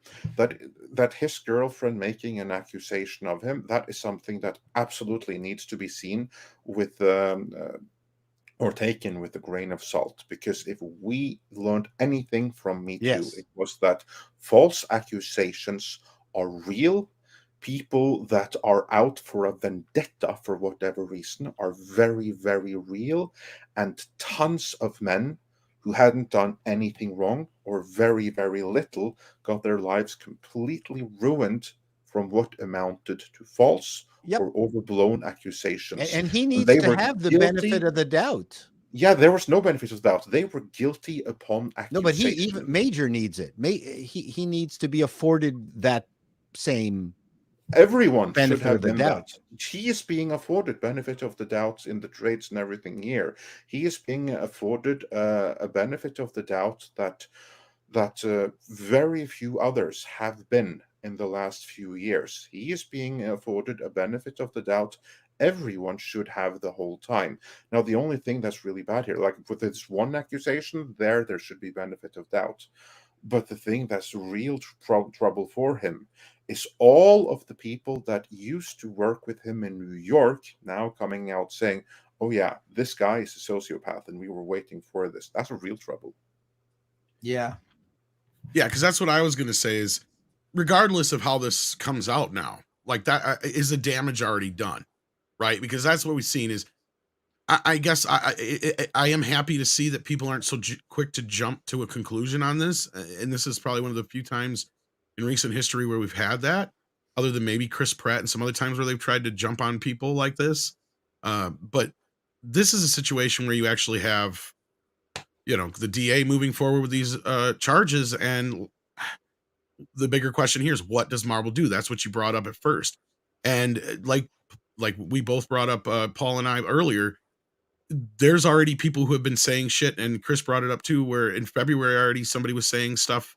This other director come out the other day after this happened and had he's protected his tweets, but it didn't matter. It was already out there in the press. It's been picked up. So the story's getting around that he was already a problem or had similar accusations to this, let's say, in other means. And is the damage already done? The military has already decided to halt their advertising campaign that he was the star of. So there's that. And again, it doesn't mean that they're not going to use it. I think they're just kind of sitting back to see how this goes. But I don't know, because Disney is one of those companies where, unlike Warner Brothers and some of the other ones where they're a little bit more lenient with their actors, Disney kind of just doesn't fuck around with this shit. So I guess that's the bigger question here. What do they do? Well, you recast. You wait. Well, you wait, exactly. But yeah, you wait. That's what they're going to do right here. They're going to wait to see how this plays out, because the one victim that's the matter here, that victim has already recanted the story. Prosecution continues, which means that they may not believe that the recantment is genuine. Maybe the prosecution feels that this recantment may be somehow influenced by one way or another, which is why they continue it. But the real problem, I think, is everyone else instantly coming out of the woodwork saying this guy's a psychopath. We don't know that, but that's a lot of former colleagues, a lot of former directors that he's worked with him that have very little nice to say about him. That, I think, is going to that's the real trouble, because now he suddenly has a reputation. He already had it among the people that knew him from New York, but now that reputation has followed him to LA. And can you put that genie back in the bottle again, even if this particular case goes away? That's the question here. I think they're just going to have to wait and see how this all plays out. Well, I'm not sure they have that luxury, because as Gabrielle points out here, they did not wait with Depp. No, they did not. No, it's true. That whole thing with Depp was terrible. Quick and fast, and yeah. Well, even Warner's. That's what I mean. Even Warner at that point said nope. No, but Warner's and Disney. He was out of the pirate movie, and Warner's tossed him from that was both of those were terrible. Publicly, that's the thing. There was I don't even think there was a pirate movie in production or pre-production at that point. They just publicly distanced themselves from it, which is a rarity, right? Like, the only reason Warner had to say anything is because they had to boot him from the Fantastic Beasts movie. Right. Now that was, yes. Yeah. Because Disney had already kind of soft announced this female Pirates of the Caribbean spinoff before any of this Johnny Depp stuff was happening. And then they publicly distanced themselves with. So my question is, how big a deal really is KANG within the context of this fifth generation of Marveldom that no one cares about? And no one cares about. KANG is not on the same level as Thanos. In the comics, no, but they're trying to make him an even bigger deal than Thanos in the MCU. That's but the whole the audience doesn't care. They're not glomming onto it. No, they are not. So they still have the opportunity to do a major course correction here in early. You just have to discard everything they had planned for the next 5 years. Well, not only that, but Andre's right that they kind of hitched themselves to what is ostensibly a bum horse now, right? Like Hollywood is getting behind this guy. Yeah. I never understood the marketing behind Ant-Man Quantumania, and it was KANG. What? I'd never seen. You're right, because they didn't do that for Thanos. We didn't even really get kind of the inclination that it was going to be Thanos until we kind of had to get a few teases of him first before we kind of got the idea. Didn't have that hard consonant. It was hard to repeat. You couldn't just go Thanos. But KANG. That sounds cool. But I just thought, why would you up the profile of this bad guy at the expense of all the other A-listers in the movie? It was the dumbest. They knew they had a shitty movie. That was the reason. Everyone, look at the dog. The dog is fabulous in the movie. Forget about Ant-Man and Michael Douglas and Pfeiffer and everyone else. The dog, he's great. Well, because unlike Jai Jonathan Courtney, a dog. What? I don't know, maybe, but I like Jai Courtney and all those guys. This guy actually had the leg up because Creed 3 did succeed where Ant-Man failed. Yeah, right? But it was afterwards. But still, my point is like he was actually getting that. He was heading up that ladder, right? Like it was the path was set before him. And I haven't seen much of his work, but a lot of people, that's one thing most people praise out of everything they've seen, is that this kid can act. So, okay, well, he definitely can act. So we'll see if he can act his way out of this situation. I don't know. I'm not trying to imply that he's guilty, but like, I that's what I guess I was asking. Cause at this point, whether he's guilty or not, what he is guilty of is being an asshole from a lot of people. And that's already getting out there. And, I don't know if that's going to help his reputation at the end of the day. And I don't know if Disney's going to stick with him. I don't know. I guess we'll have to wait and see. That's the rumor around me, but I'm not going to start that. Disney's not going to stick with you? No, that I'm an asshole.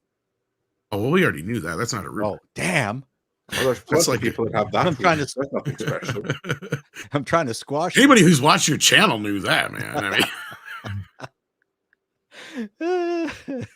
I do believe that that particular accusation has been leveled at all of us at one point. I was going to say, if we're all kind of lovable assholes, that's kind of the way it works here. But I do feel bad for him. And Andre is right. This has been a positioning effort that might have been 5 years in the making.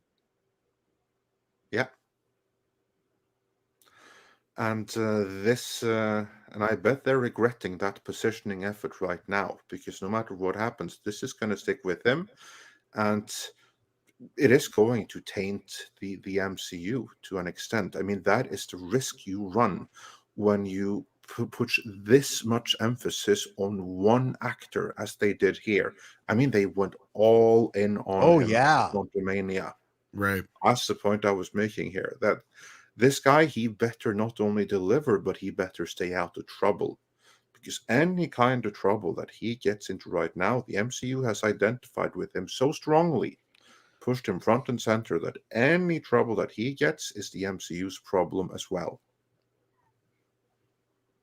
So they better hope that this thing gets resolved quickly and easily and just goes away.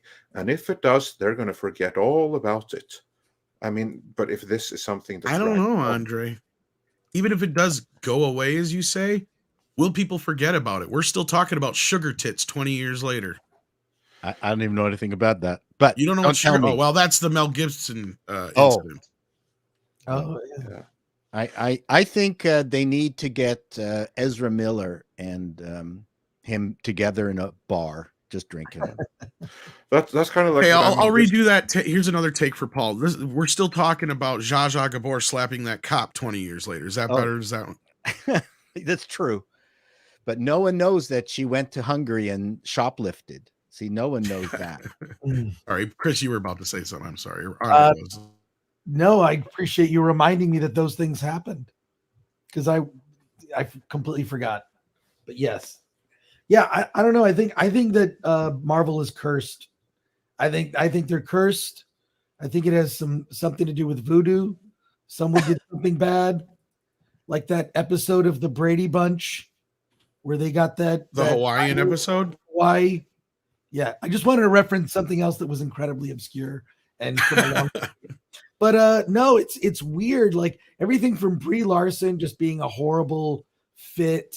She was trending this morning, and it was just people praising her and how great she is. And I just think she's objectively terrible in that role. And there's a reason that she had no chemistry whatsoever when they had the press tour for, with the Avengers for Endgame. It was just like, you see those clips and no one liked her. Do you think that's what this was all about?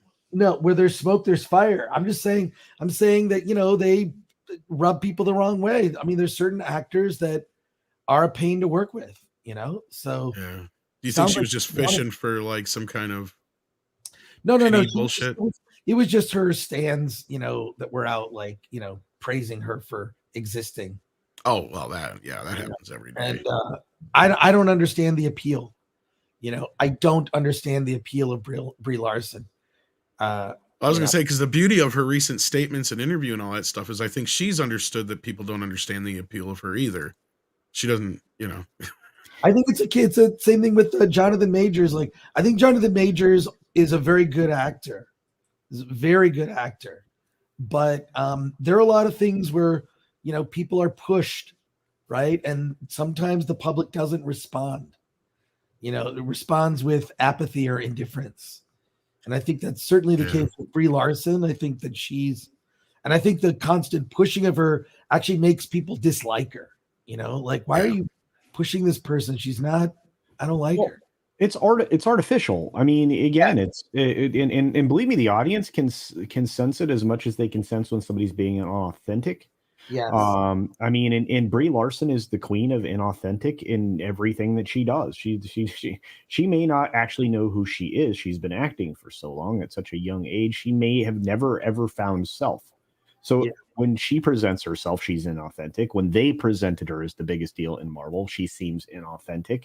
And I think that happens to a lot of stars that are brought up through the system that they are forcing upon the public. I think you're and I don't think they've been able to make a star since like the golden age of Hollywood, to be honest with you.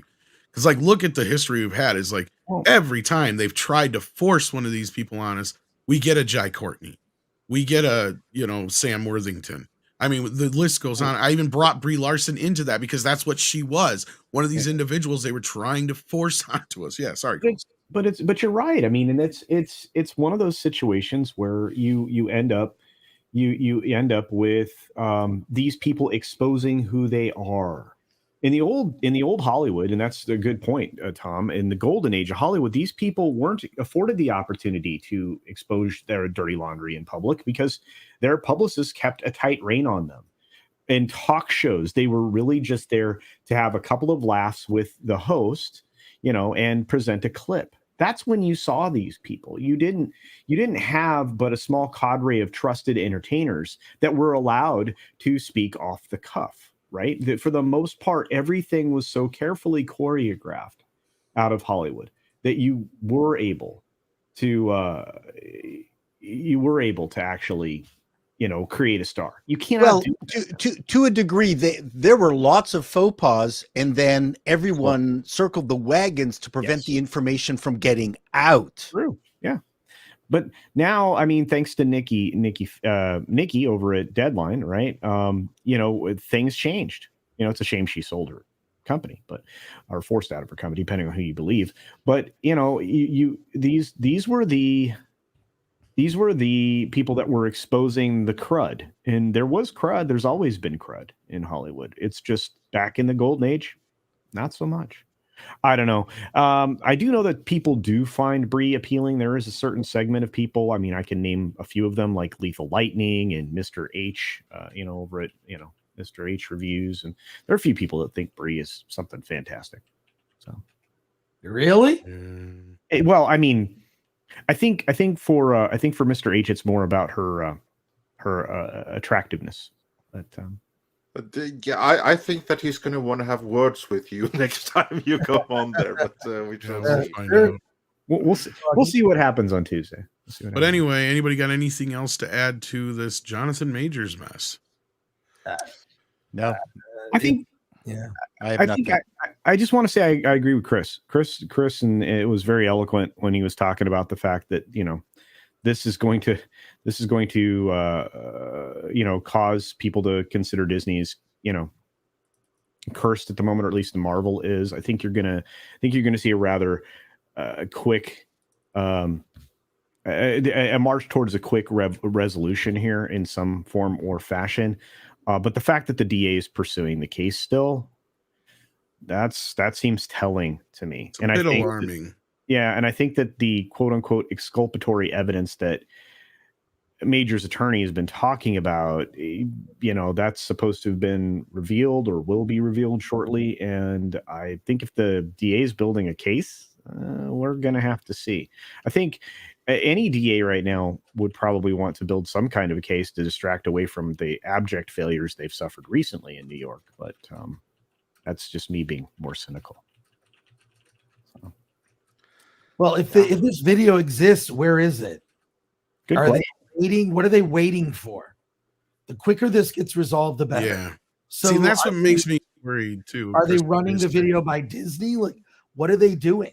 What is there? There's video. He's completely innocent. We have the video. Show the video. Give it to TMZ or whatever you got to do. Well, they have to make it first. I mean, Touche and Andre for the win.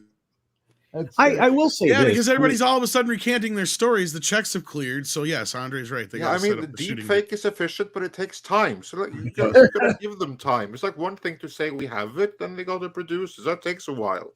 Well, I mean, yeah, I mean, how long did it take to get 41,000? You know what? I'm not going to go there. What I will look, say, in all fairness, oh, sorry, go ahead, Coach. No, I was just going to say, why did she have to recant twice? Why did we get two different statements from her? What was happening that inspired those to happen? And, well, I have an idea. The first one wasn't good enough.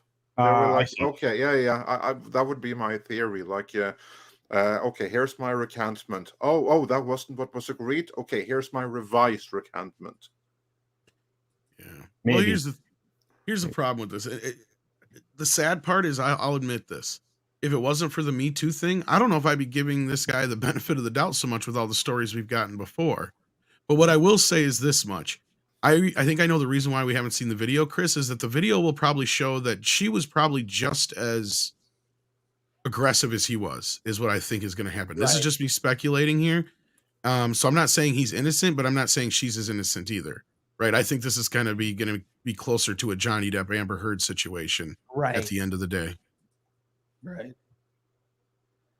So for both parties at this point, it might be one of those things where neither one of them wanted to get out, but the cops are like, tough shit.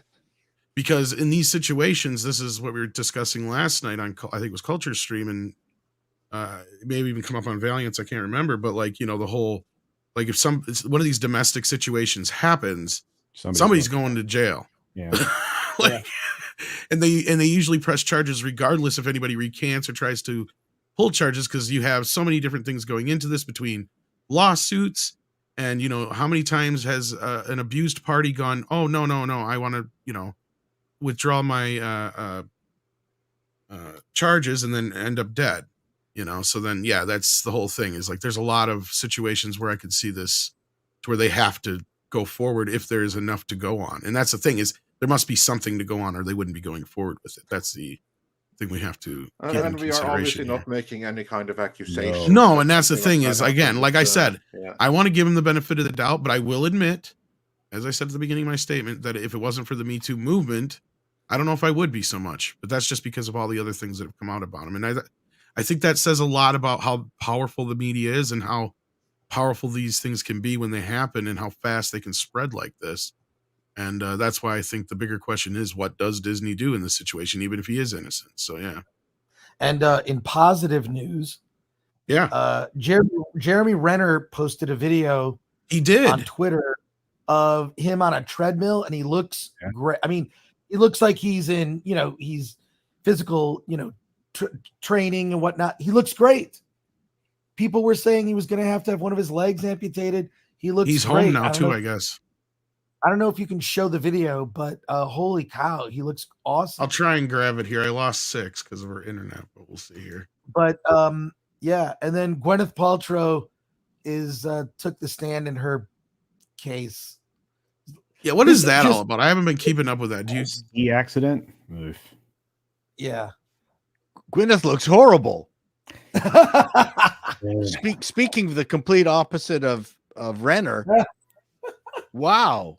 Her skin is falling off her body. It's like she's doing that weird drinking your own urine or something. I don't know. This is well. Yeah, whatever. Let's not kink shame. If she gets off on that, then this is called a zero or an anti-gravity treadmill. So yeah, he is definitely in the process of rehab. Nice. Wow, that is fantastic. Looking good. Yeah, good. I'm only saying this about Gwyneth because I always found her an attractive woman.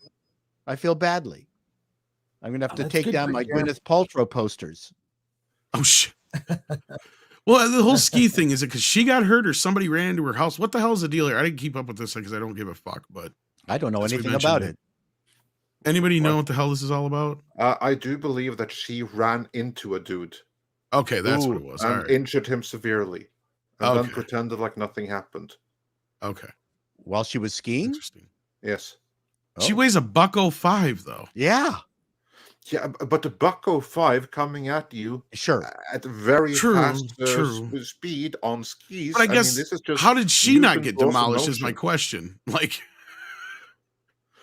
well, that depends on exactly on how she hit him, and then let's just say it this way: she saw him coming, or I where she was guess. sucker punched. All right, fair enough. Fair enough. By her entire body weight at speed. Well, it usually works the other way around in car accidents. Like, that's usually why people who are drunk survive when it's not the other way around. But anyway, okay, yeah, all right. Yeah, The Kaiju exactly Gamer. the same thing. It's the problem is for the person hit and not the hitter. All right. The Kaiju Gamer says thoughts on the Black Demon trailer. Looks like it could be a popcorn shark flick like the 27-meter story. I'm not familiar with this one, but I did see the Tommy Wiseau shark trailer. Yeah, I saw that too. It was great. I know. I'm like, holy shit. I want to see check this. out what this Black Demon is. It sounds like a shark movie from the description. I do like my good shark movies. Oh, me too, of course. And did you see there's a movie called Cocaine Shark that's an actual movie? Oh, of course there is. We posted the trailer. We launched a Film Threat trailers channel just to house all these like weird trailers we get. So Cocaine Shark is on that channel. We need a rule for sharks now. Like, they have the rule, rule 34 or whatever for pornos. Like, you can. Now we need one for sharks, though. It's like anything you can think of, they will make a shark flick of it. And I don't have a problem with this. I'm just saying. Hey, I'm checking out the trailer now.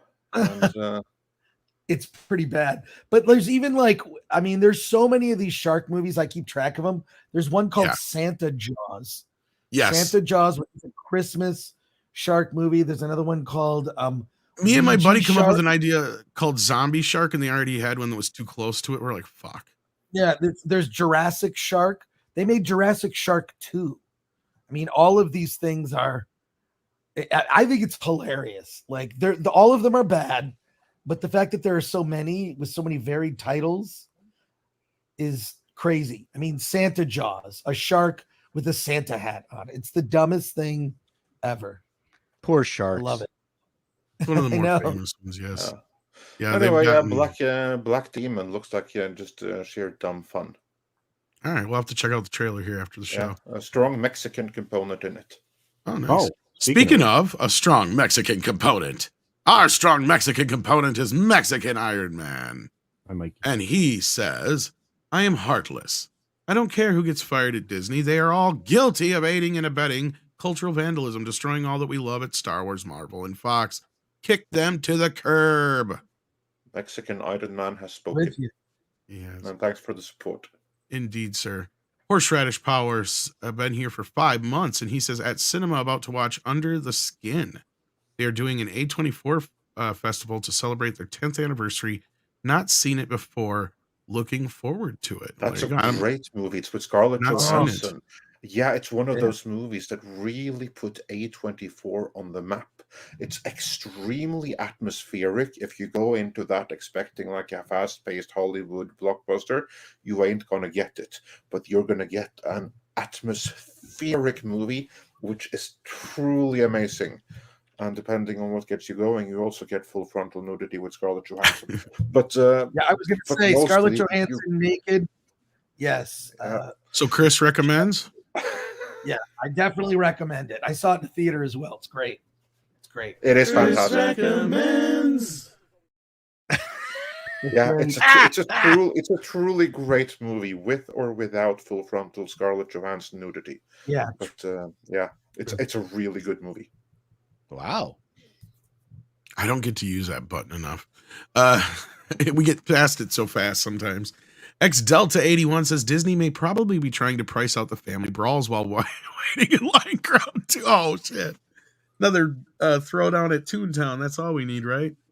I don't know about this part. I think they're just trying to restack their image. Well, again, they've been trying to realign themselves with the highest end customer for almost 2 decades now. Any survey that they've sent out in the last 15 years in particular has tried to figure out a way to align themselves as neutrally as possible with the top 1% or better, and to appeal to them at the theme parks. One of the reasons they took away a lot of the perks in their visits to their parks, it goes hand in hand with that. It's also one of the reasons why they tried to Marriotify very well themed resorts rather than keep leaning into theme, because they believe that the upper end guests don't require that and are actually not thrilled to see it. So there's a lot of things that go into some decision making process there at Disney. They do a ton of data studies, and while yes, I mean, higher prices do tend to keep some folks that may not be able to afford the parks out, that could possibly be slightly more likely to cause violence. It almost doesn't matter. These are usually considered rites of passage trips, and people plan them for a long period of time, specifically for Disney World. And you're not going to keep somebody out who's saved 4 years to go on this family trip, despite their economic disadvantages, whatever they may be. So, but yeah, sorry, long answer. No, you're fine. And I believe we're about to lose at least Paul, and usually Chris heads out about the same time. Yeah. Not together. No, don't say that. Sure. Don't imply anything by it. Do not I'm imply all day long. There's not a thing you can do about it. I'll see you at the bridge again, Chris. That's right. Tap your feet twice. On the bridge that time. All right, Okay, let's Paul. kick these off here. Action com. Paul just put out a new video. The thumbnail is to die for. He does great thumbnails. Shut up and act. Are you looking at this? Oh my God, Paul. That's awesome. I'm dying. I'll watch the video later for sure. Thank you. Holy, that thumbnail looks hilarious. I love Paul's thumbnails. I like making faces. This one's for Chris and Culture. Should people watch The Warriors before John Wick 4? The movie is full of homages. That one stood out. You don't have to watch it. It's one of those things that, like, you're being rewarded for your loyalty to great movies. And The Warriors is a classic, an old classic film. And they're, obviously the people behind John Wick, love that franchise, the sort of the epic nature of it. So yeah, I mean, it's you can see the influences of John Wick, right? Like, everybody is against him. Every assassin is being rallied to go after John Wick, and the same thing with The Warriors. So he's just trying to get to point A to B, etc. Yeah, exactly. So it's a great nod. I love it, and you don't have to watch it, but it's just the benefits of having a knowledge of film history and entertainment history. I think you'd like Chloe. I've been pushing Chloe a lot. The Netflix German show. It's got subtitles. It's fantastic. Yeah. All right. And then on that note, Shock2957 says, it seems the third act of John Wick was a call out to the Warriors. Well, not so much a call out as certainly an influence, and they acknowledge it. It's right there. It's very influenced, but in a good way. It's I saw somebody draw another analogy, saying that, like, John Wick's voyage, his path or whatever, is taking him through the 7 levels of hell. Yeah. I thought that was an interesting way to look at it. But no, I would agree. The Warriors, you can see Warriors' influence in this, and now, sure. By the way, if you've never seen the film, go see it. Rent it, whatever, however you can acquire it, go to a friend's house, steal it, whatever. Don't actually steal it. It's very good. Again, there's some great films that we don't remember, we don't pay attention to, we don't have in our collection. That's one. Here's one for Paul, I think, or at least one he could comment on. J.R. Bodenheimer says, I'm sorry if this is off subject, but I just have to ask, is it me or is this season of Picard the type of Star Trek we've been craving the last 10 years? I'm thoroughly enjoying this season. Well, so have you, haven't you, Paul? Yeah.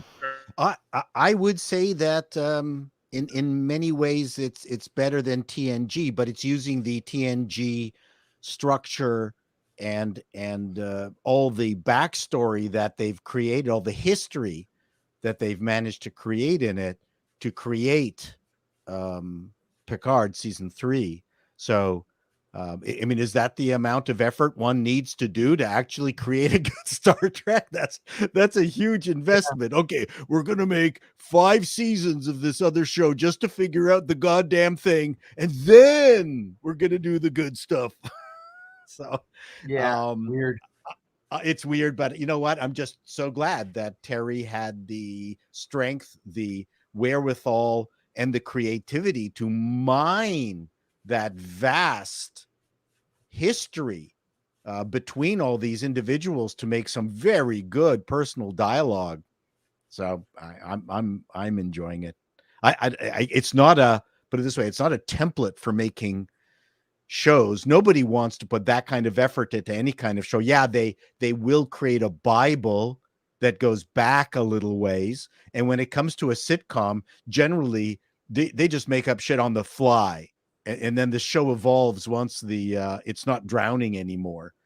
So there's not much of a Bible in sitcoms, but there is in these bigger shows. But even then, you would, unless you were George R.R. Martin, who would pre-write an entire set of Star Trek episodes ahead of time in novel format, would you get a similar depth as you're getting out of Picard? And look at what happened to Game of Thrones when the showrunners ran out of actual good content from JRR, right? They pooched it. Yeah. And I also chime in that I also think that season 3 of Picard, it's freaking fantastic. I did not think it would be possible, but Terry Matalas has actually been able to salvage even the thing that we're no longer dealing with Picard, that we are now dealing with the android replica of the late Picard. Matalas was able to take that and make it work. And a data that is android but ageable. Episode 6 got stupid, but I didn't care. It was enjoyable. Episode 6 was a very silly episode on so many levels, but I forgave it. Well, with that, I think that's all we had for you, Paul, and Chris as well. I don't know if you have to leave quite yet, but we have super chats to get through, guys, so don't go anywhere. But Paul does have to leave us. Thank you very much, everyone. Always a pleasure. All of you guys, you're great. Talk to you later. Bye.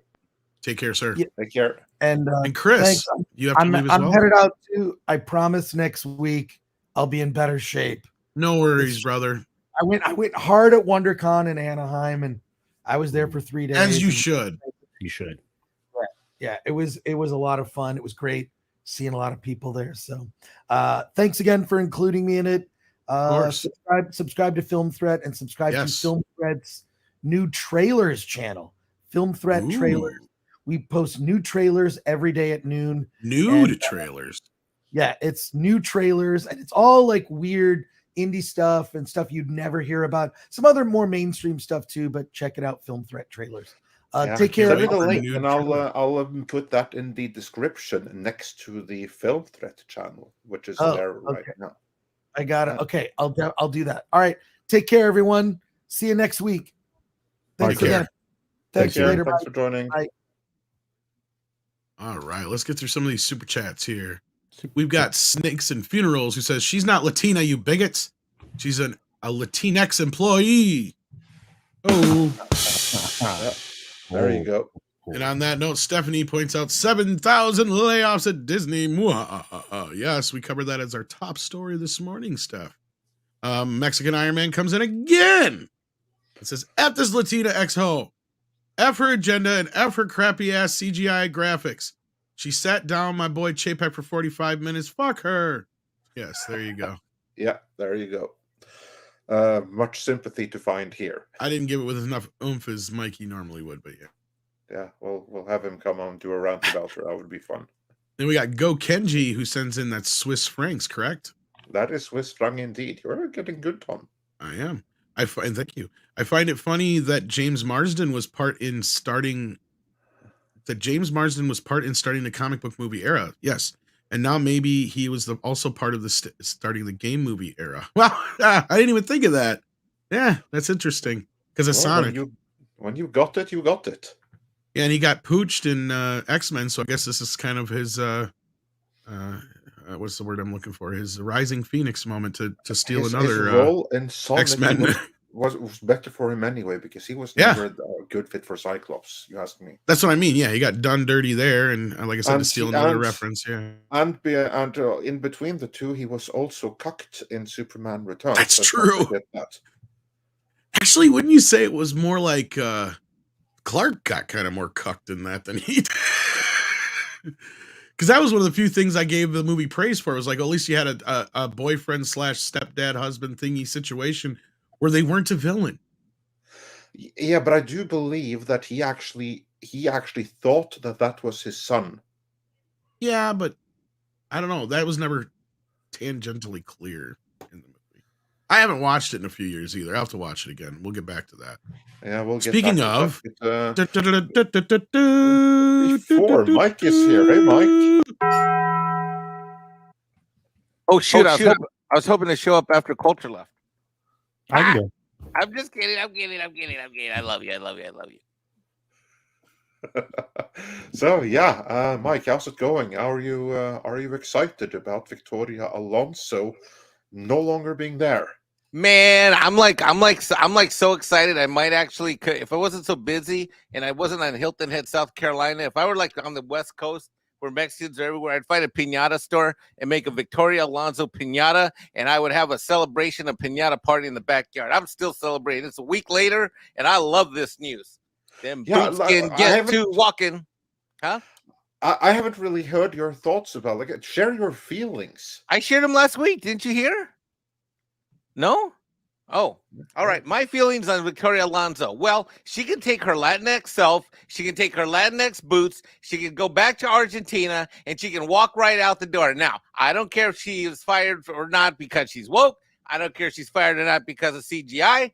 I don't care if she's fired or not because Reedy Creek. I don't care if she's fired or not because she said this or that or this or that. I don't care if she's fired because everybody in the CGI community can't stand her. You know what? I don't even care if she's fired of some comments that she made in a public forum. What I still am bad about is that she said she sat my boy Chapek down for 45 minutes and had a talking to him. You don't sit down an accountant and have a wokey woke talking to, because that's when the hostage video came out. So me and her, no friends. She is not invited to the Mexican Iron Man wedding. She is not invited to any family events, and she can just get to stepping with her little appropriation stuff.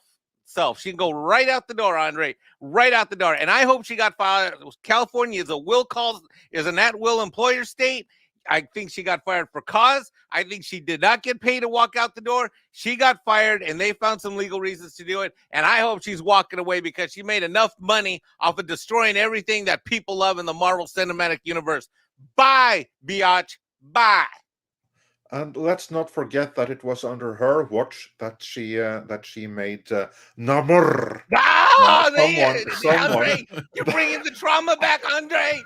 The PTSD was like deep inside of me. I feel it. It burns. It burns, Andre. It burns. Alonso was the one who made Namor come across the river. God, when she went on the carpet and she says, like, I said to myself, we have to find a new way to say, what is this? And so we say, why does it have to be a Namor? Why does it have to be like that? Instead, I say it could be Namor. Get the hell out of here with your little self. But I was thinking more of it. She basically made his wet back. Exactly. He crossed the border illegally by crossing the river. Exactly. Wakanda. That's amazing. Exactly. I'm sitting there in the movie theater and I'm looking at this screen and I'm like, wait a minute. Super Mexican hero versus the Home Depot space heaters, and the space heaters are winning. No. I mean, that tells you how ingrained it is. And you know what? Frankly, this firing couldn't happen to a more biatchy person anyway. Get the hell out of here. Get it. Dude, when they announced that they were going to do it, when Neymar was going to make an appearance, I knew they were going to screw this up. What I didn't know is they were going to screw it up so bad. And the fact that she let that happen, get to stepping. It was a joke of a movie. I can't wait to see John Wick because I can't see what someone did for $100 million that these morons can't figure out to do with 300 or 400 million. Yeah, that's a good point. Yeah, at least there's no blue underwater Mexicans in John Wick. Right. I just want to say, oh, go ahead. Sorry. I said right, but I mean, I'm still waiting for Marvel to make my people brown. It must be a tough color in CGI to deal with. I don't know. Oh shit. I don't know about that, but yeah. I'm just saying. Number of indigenous people on screen from Disney through Fox and Marvel, like right now the score is like 480 billion to like 1. You're not wrong. Right. And that guy, he came across the border illegally. So yeah. And by the way, newsflash. My people are not good swimmers. The fact that they decided to ethnic swap him out and make him Mexican, I'm like, Marvel, don't you people know we're not good swimmers? Andre, when is the last time you saw in the Summer Olympics a Mexican win the gold medal? Well, never. Yeah.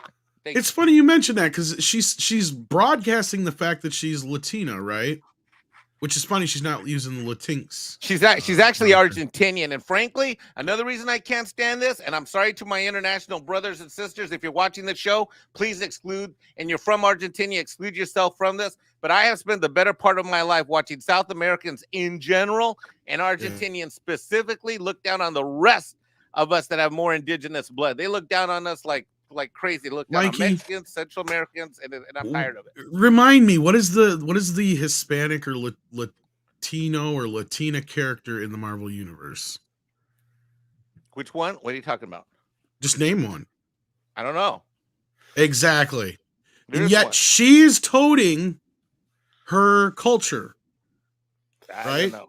You know, it's fine. That's what I'm saying. Where is your Black Panther? This is what Mikey should be saying right now is, where's my Black Panther? You talk about all this, inclusion and diversity. She's using it as a fucking shield right now for getting fired. Yet, as I asked you before, who is the biggest Latino, Latina, Latin background major superhero in the Marvel universe? We'll fucking wait for the answer. Oh, no, we won't, because we don't have that long. Actually, right now, the biggest hero in the Marvel universe has never gotten a movie deal. His name is Mexican Iron Man. Yeah. Someone call my agent. Hint, hint. Yeah, and I just want to highlight this comment from Cynthia Carter before we move on here. Well, she isn't Mexican, she's Argentine, and she's obviously upper-class, hoity-toity Argentina, not these working-class types that would have cause to immigrate. Exactly, Cynthia, yes! Cynthia, that right there is the comment of the day, right there. I'm going to bring her up midnight, Sage. I still say hashtag where's my Black Panther. Miles Morales ain't Spider-Man 2 while we're at it, but that's another story for another. They can't even give him a movie on his own. No. Wait, I'm big screened. I'm a big screen. Even the whole time. So because Andre was trying to provoke a rant out of you. Oh, it worked. Yeah, I got one, so I'm happy. But while we've gotten your rant, while we have a moment here, she's listening in. I just want to say congratulations to Carolyn on her new job. She is one of our toxic femmes, and of course, we've had her on the morning show, and hopefully we will have her again soon when she gets a chance to, but I saw her in the chat, so I just wanted to say congratulations, Kara. Hopefully we get to see you tonight. Yeah, absolutely. And for those that didn't hear, she got a new job, and she hinted at this, that it was going to be in our sphere, basically, and that was true, because now we know. She made it official. She's working at the Rippaverse. So congratulations. Congratulations. Yeah. Hope to have you come on to Toxic Femme later tonight and tell more about it. And hearing her story was brutal when she was on the show that first time. Wow. Good for her. Go. Well, it seems to be working out. So you go. Yes, indeed. You go, girl. Proud of you. Yes, indeed. As I told her, she's adopted now. She has to run away if she wants to get away from us now. Yeah, exactly. We to play with that. I hate you. I'm running away. We brought her home and we kept her. So yeah. And Mikey adopted me, so it's all just we're all one big happy family here. Exactly. Pinochet's helicopter tour says, "I want the not so secret agenda lady's scalp next." Oh yeah, that one. Yeah, the one from the Reimagine Tomorrow video. That's going to be a tough one. Yeah, well, if anyone can do it, it's Pinochet. So yeah, we'll see. Well, that person better not slip up because they'll be looking for an excuse. Yeah, maybe they'll be one of the 7,000.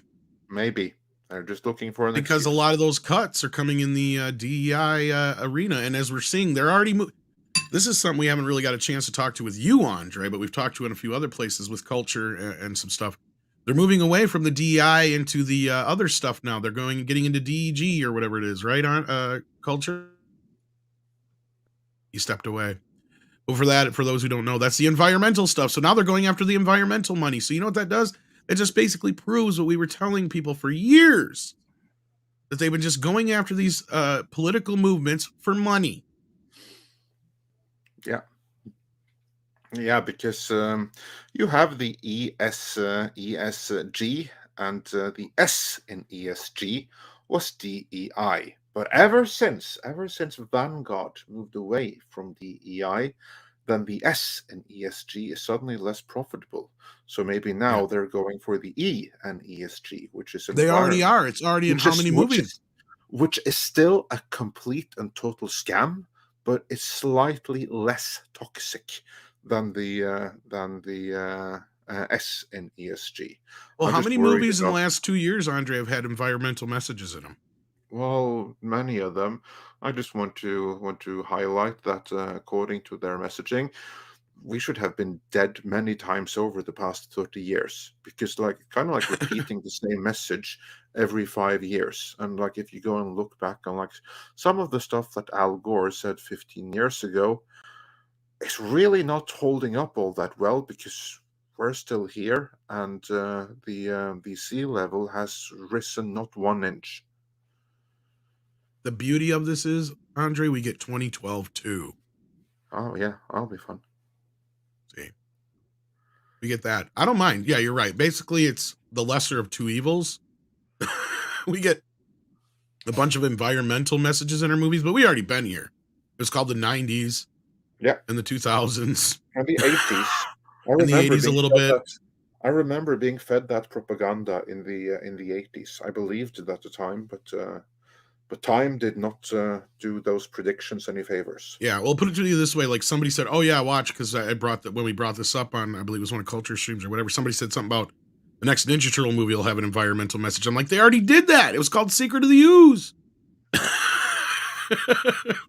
Yeah, Fern exactly. Gully was a movie of that era. Yeah, Warachi's. But I'll take moving on from the S to the E in ESG. That'll be awesome. But yeah, moving on with Warachi. Yeah, Warachi says if Kurtzman gets extended, it'll probably be due to seeing Metalis Trek. We get punished with crap Trek for supporting good Trek. Awesome. Yeah, well, we have a video coming on about that. We have a video that will break it down in detail. So stay tuned for that. I don't want to say too much. So yeah, just be sure to in fact, I'm going to set that video to premiere so that we have the link. I was going to say, why don't you have the link ready so we can start sharing that in the chat here? Yeah, that's a video we can give it to the mods. Want to see. There's an upside and a downside to this, so we'll have to. We'll talk about it more after we drop our video. So probably Wednesday morning we'll get on that subject some more. Yeah. We got Fat Steven's Tiny Ass in the chat reminding you folks that if you don't hit that like button, he's going to get hit. That's right. I'm going to smack that ass. Says, I feel so abused here, Tom. I'm calling PETA on you. Well, they're busy with Lord of the Rings right now, so good luck with that. All right?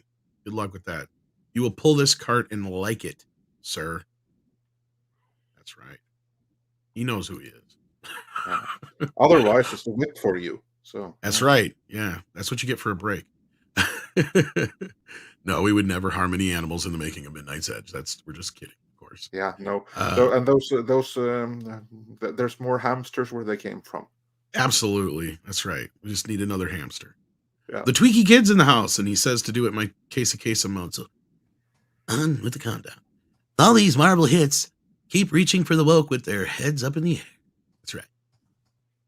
How was that? Was that a good Casey Kasem? No. I have no idea who that is, but I guess so. Casey Kasem, well, yeah, you wouldn't know the relevance of the DJ side of it. He did the top 40 hits stuff, but you would know him best as the. I would know. I'm a next DJ. Shaggy from Scooby-Doo. And he also did the voice of Robin for a while as one of the animated Batmans, too. So, yeah, he's a voice actor, and he was a huge DJ personality. And you were saying, Mikey, I'm sorry. I know who he is because I was the next DJ, too. Yeah. Casey Kasem. Now on with the countdown. He was also in Ghostbusters for a cameo. I used to broadcast on KHIL Radio San Jose. Really? You never told me that. Yep. No wonder we have so much in common. Only I can't do numbers. Playing the oldies and the goodies, your favorites from the 50s, 60s, and 70s. I would have liked to work there. I did not like where I worked. It was adult contemporary country. Radio KBRG. I would get yelled at for playing too much John Mellencamp. It's like, it's the only shit I can stand that you play. Pinochet's Helicopter Tour said, no, I'm just kidding. There was some decent music, but anyway, Pinochet's Helicopter Tour says DAs explained can't put toothpaste back in the tube. Well, that's part of it, but as I said earlier, there's reasons for these laws in place to protect victims, to protect the police and the city from being sued. To protect the state. There's a laundry list of reasons for this. So like, but they aren't going to keep pushing it if there wasn't a real good reason to. I don't think. Well, but I'm not trying to. They have to thoroughly investigate so that it keeps them out of hot water. This is one of the things that has been happening for a while. People taking advantage of these kinds of situations and laws because ultimately, whether you're innocent or not, you will be portrayed as guilty until they say otherwise, and that's a real problem. But it's again it's a protection primarily for the state or the city. It's not. Well, what's weird is she didn't do it the night of. She did it the next morning. That's not uncommon.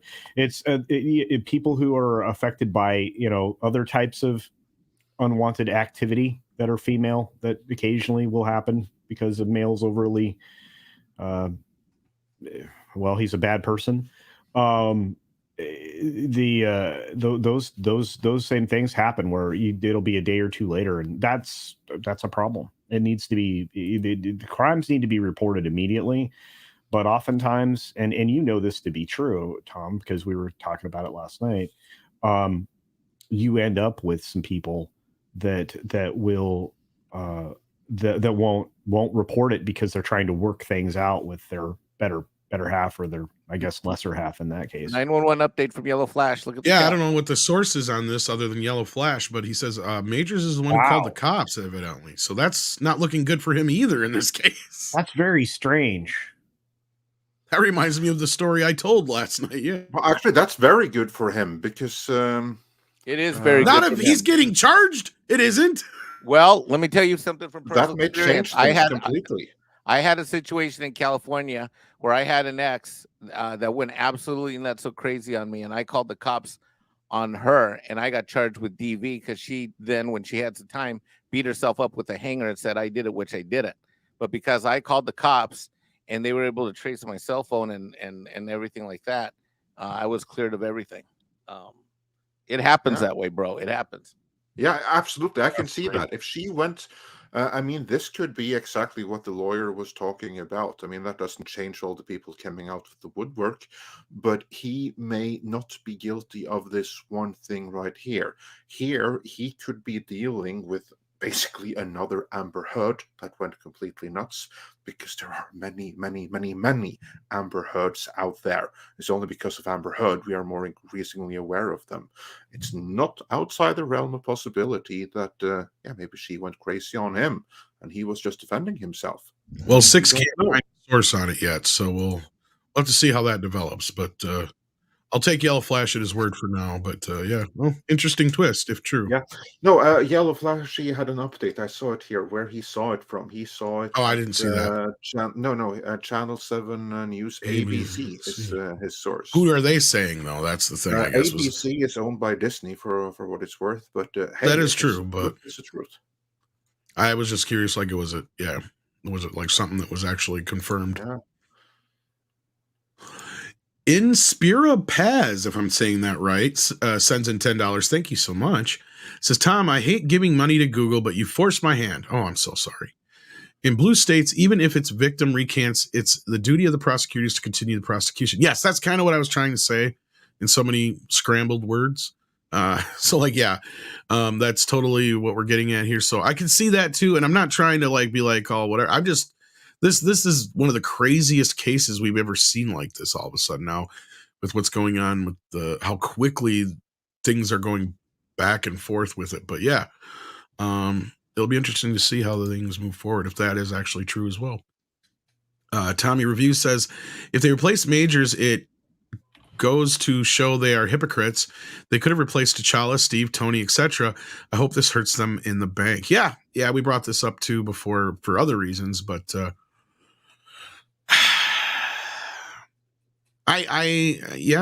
it's one of those weird situations I'm sure Disney finds themselves in. I don't envy them, but I find it hilarious at the same time. So we'll have to see how it plays out.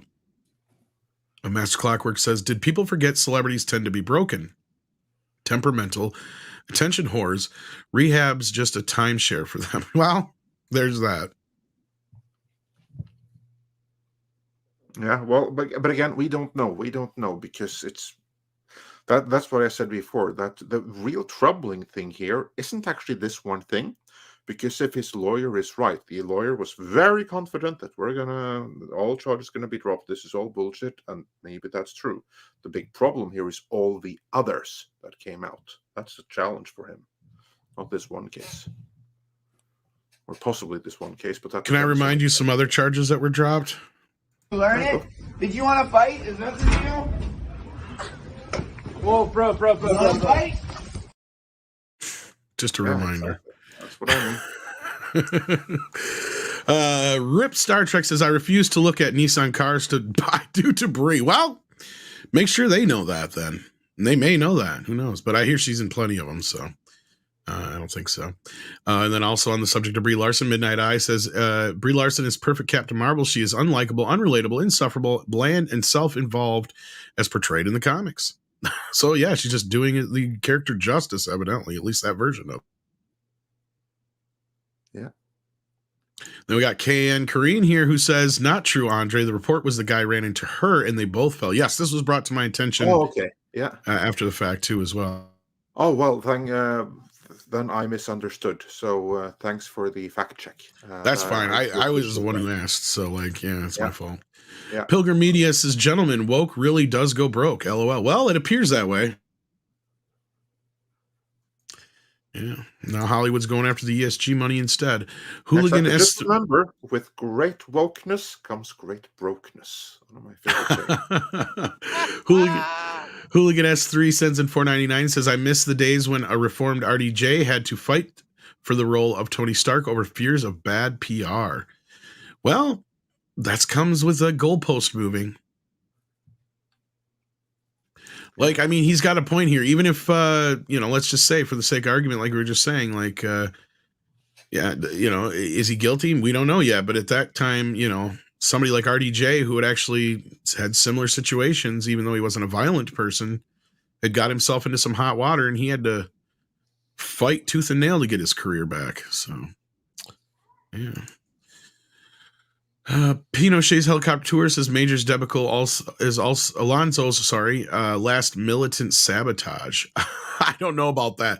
I've seen some people trying to draw some like yarn threads from one to the other. I'm like, dude, this is just bad timing. That's all. I think this is why they created the expression, when it rains, it pours. Murphy's Law, basically. Yeah. Like, yeah. I don't think there's anything more to it other than that. And we also have to remember this is bad for Alonso because she's the one who vouched for him. Exactly. Yeah, it doesn't help her case at all. But at the same time, like, you guys remember, this happened, over the weekend. Clearly, it would take a lot of for this to even be remotely some kind of conspiracy on Alonso or Major's part. Like, it would take a lot of planning, and Alonso got fired pretty goddamn quick, right? They took her. That was the one thing we keep hearing from everybody, is it took her and everybody by surprise, right? Kind of like the what was his name, Rice or whatever, who got shit canned. Peter Rice. Very similar situation where it came down, and it came down quick, just like Chapek. So in that case, that's the only place they have been able to not have too many leaks. Is that they're higher up? Well, they're going to shit can somebody. Nobody hears about it till it happens, I guess. So yeah, I can see people trying to draw a lot of like this, that, and the other. I think it's just we can chalk it up to Murphy's Law more than anything. Yeah. Basically, when it rains, it pours. Master Clockwork says he's making a list. He's checking it twice. He's going to find out who's tasty with spice. Santa Jaws is coming to town, or swimming to town. Sorry, I didn't get this when Chris was here. You'd appreciated that, I'm sure, Master Clockwork, but thank you. KN Kareen says also 300K is nothing to her. She's a multi-millionaire who drags this out. I'm not a fan of hers, by the way. If you mean of Gwyneth Paltrow's, yeah, they have. That's kind of the same thing with corporate, right? When they when they deal with this kind of shit, yeah, drag it out. I agree. I mean, that's it's kind of foolhardy that she didn't just write a check to the guy that she like literally ran over. When she was seeing, but he would have gone away with some good go away money. This is what you have when you have a generation that has been brought up being taught they are the end all be all of everything, and somebody like Gwyneth, who was actually brought up with a silver spoon up her ass. I mean, don't forget that she's the product of very rich, famous parents. And not only that, nobody is raised to be accountable anymore, right? Like, that's the biggest thing that we have here is a problem. None of these people are, especially in the industry, are ever accountable for jack shit. So instead of having somebody who actually takes care of her, she's surrounded by a bunch of yes people, is what it sounds like to me. And instead of being smart and keeping at least one or two of those people that keep her grounded, because somebody probably should have said, like, look, just write this fucking guy a check and keep it out of the headlines. Like, that should have been her goal, right? Let's be real. Even if she wasn't guilty of anything at this point, this is kind of one of those situations where, there's a lot of times where we hear about this where celebrities are innocent of something, or there's clearly, a situation where, like, why the fuck did you pay him off, or why would you pay him off? It's like, look, it was easier just to deal with it at that time than it was to take him to court and go through all this bullshit, make it a public fucking spectacle, that kind of a thing. So yeah, I don't know if you want to comment any more on that, guys, but yeah. I think you summed it up pretty nicely.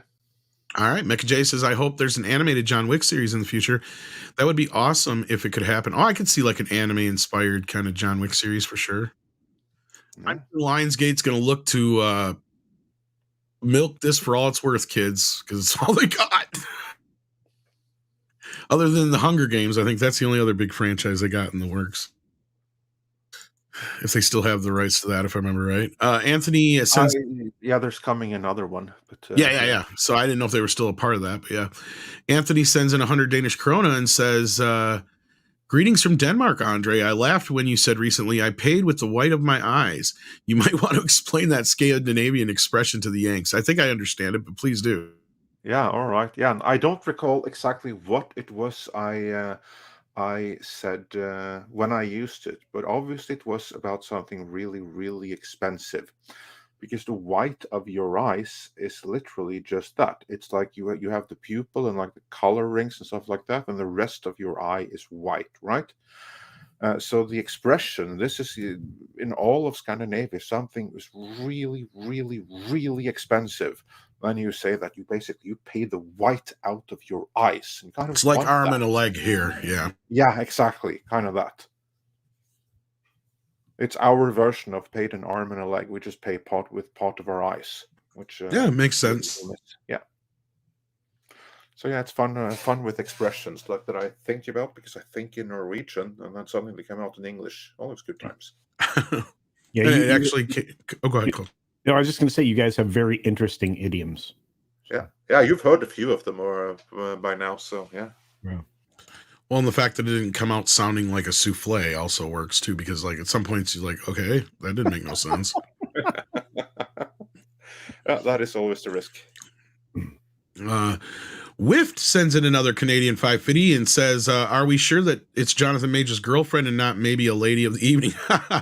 This is why she dropped statement here. Actually, no, they've that part was confirmed early on that it was his current girlfriend, because the original report stated that they both lived in the same place but were dropped off at separate places because that was part of the original deal. So yeah, that's something that's been well known for the better part of the entire situation, I guess, for lack of a better word to put it in. Jesus Davila sends us a thumbs up. Thank you so much, Jesus. Hit that thumbs up if you haven't already. There's still over 1,800 of you watching, so please do that. Tipping Barn sends in $4.99 and he says, can't wait for the KANG from the trailer park dimension wearing a wife beater. Ooh, ouch. Well, there has to be one out there, so yeah, might as well. Yeah. But yeah, we'll see how this plays out. But I don't think that they're going to change their plans. And Tom, as you pointed out earlier, with Ezra, look at all the stuff that he did. That should have gotten him cancelled and arrested many, many times over. He's still going to be starring in The Flash, so I don't foresee Marvel firing their KANG. So yeah.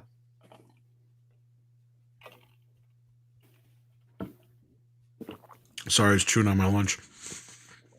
Aaron Pipe says, so Mexican Iron Man, are you buying more Disney stock yet? Do you think Iger is at least thinking of reversing the woke?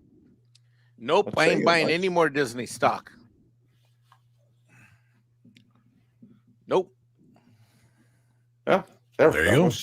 That was Midnight's. I just want to note for the record that the stock has been consistently hovering lately at about what it was when Chato was fired, which I think is, I will go ahead and quote the great ALF. Ha! Ha! What's funny is it really hasn't varied much once it got to $95. It hasn't varied much from there. Huh? Right? Yeah, it fell. It fell quite a bit, and then it rose a bit, and then it fell back. I don't know that it's going to go up substantially. I would say that this annual meeting is going to be a bloodbath of its own. Could be me. Yeah, and I also have to wonder, like, the great ALF. Who are you, and what did you do with Mexican Iron Man? Oh wow. But yeah, moving on. I'm taking over his entire studio, Andre. Oh my God! Where did you get that? Looks just like the one I have. So many people have sent me to Mexican Iron Man's house that I'm gonna start an elf studio. Huh? Oh my God, you've got tons of elf stuff? Dude, I've gotten so much elf. I literally have gotten so much elf stuff sent to me by the. Just save it for me, brother. I'll keep it. All right. No. We need to make. I don't have the heart to. I was gonna take it to the range and target practice with it, but I just don't have the heart. No. I don't have the heart to do it. I can't do it. These are things sent to you with heart. So everyone, you remember this. Mexican Iron Man, he appreciates all your elf gifts. Whenever we get the Midnight's Edge office, we will make an elf shrine in the office made up of all the elf gifts that you've sent him. Whoa. Back to Super Chats. You guys are going crazy. Back to Super Chats. Yeah. Marksman of 117B says $4.99. This one is for you, actually. Mike, remember the Green Lantern cover DC swapped? The original was proper diversity, respect and honor to where he was from and where he was going. Which Green Lantern piece? Are you talking about I think he's talking about the recent one, like in recent years. I think that's what he's talking. You know, funny that he brings that up. Just today, I got delivered. I got set the HOA. I got delivered my new edition of comic books that I lost years ago, which was Green Lantern Rebirth by Ethan Van Sciver. The full 6-issue set is sitting at the front HOA mailbox. I gotta go pick that up along with a gift from Andy Masterson. Oh, I might have an idea of what that is. Okay. I ain't saying shit. Okay. You're going to have to wait and find out. I hope it won't explode on me. Ha ha! Get it? Okay. Super Chats make an ALF laugh on you, but Paltrow 111 says Tarantula is a Latina character. Yeah, I was Latino thinking character. that. Yeah, the Tarantula, he is a classic Spider-Man villain, right alongside Puma, who I also believe is a Latino character. That's what I mean. Marvel has those characters; they just have to use them.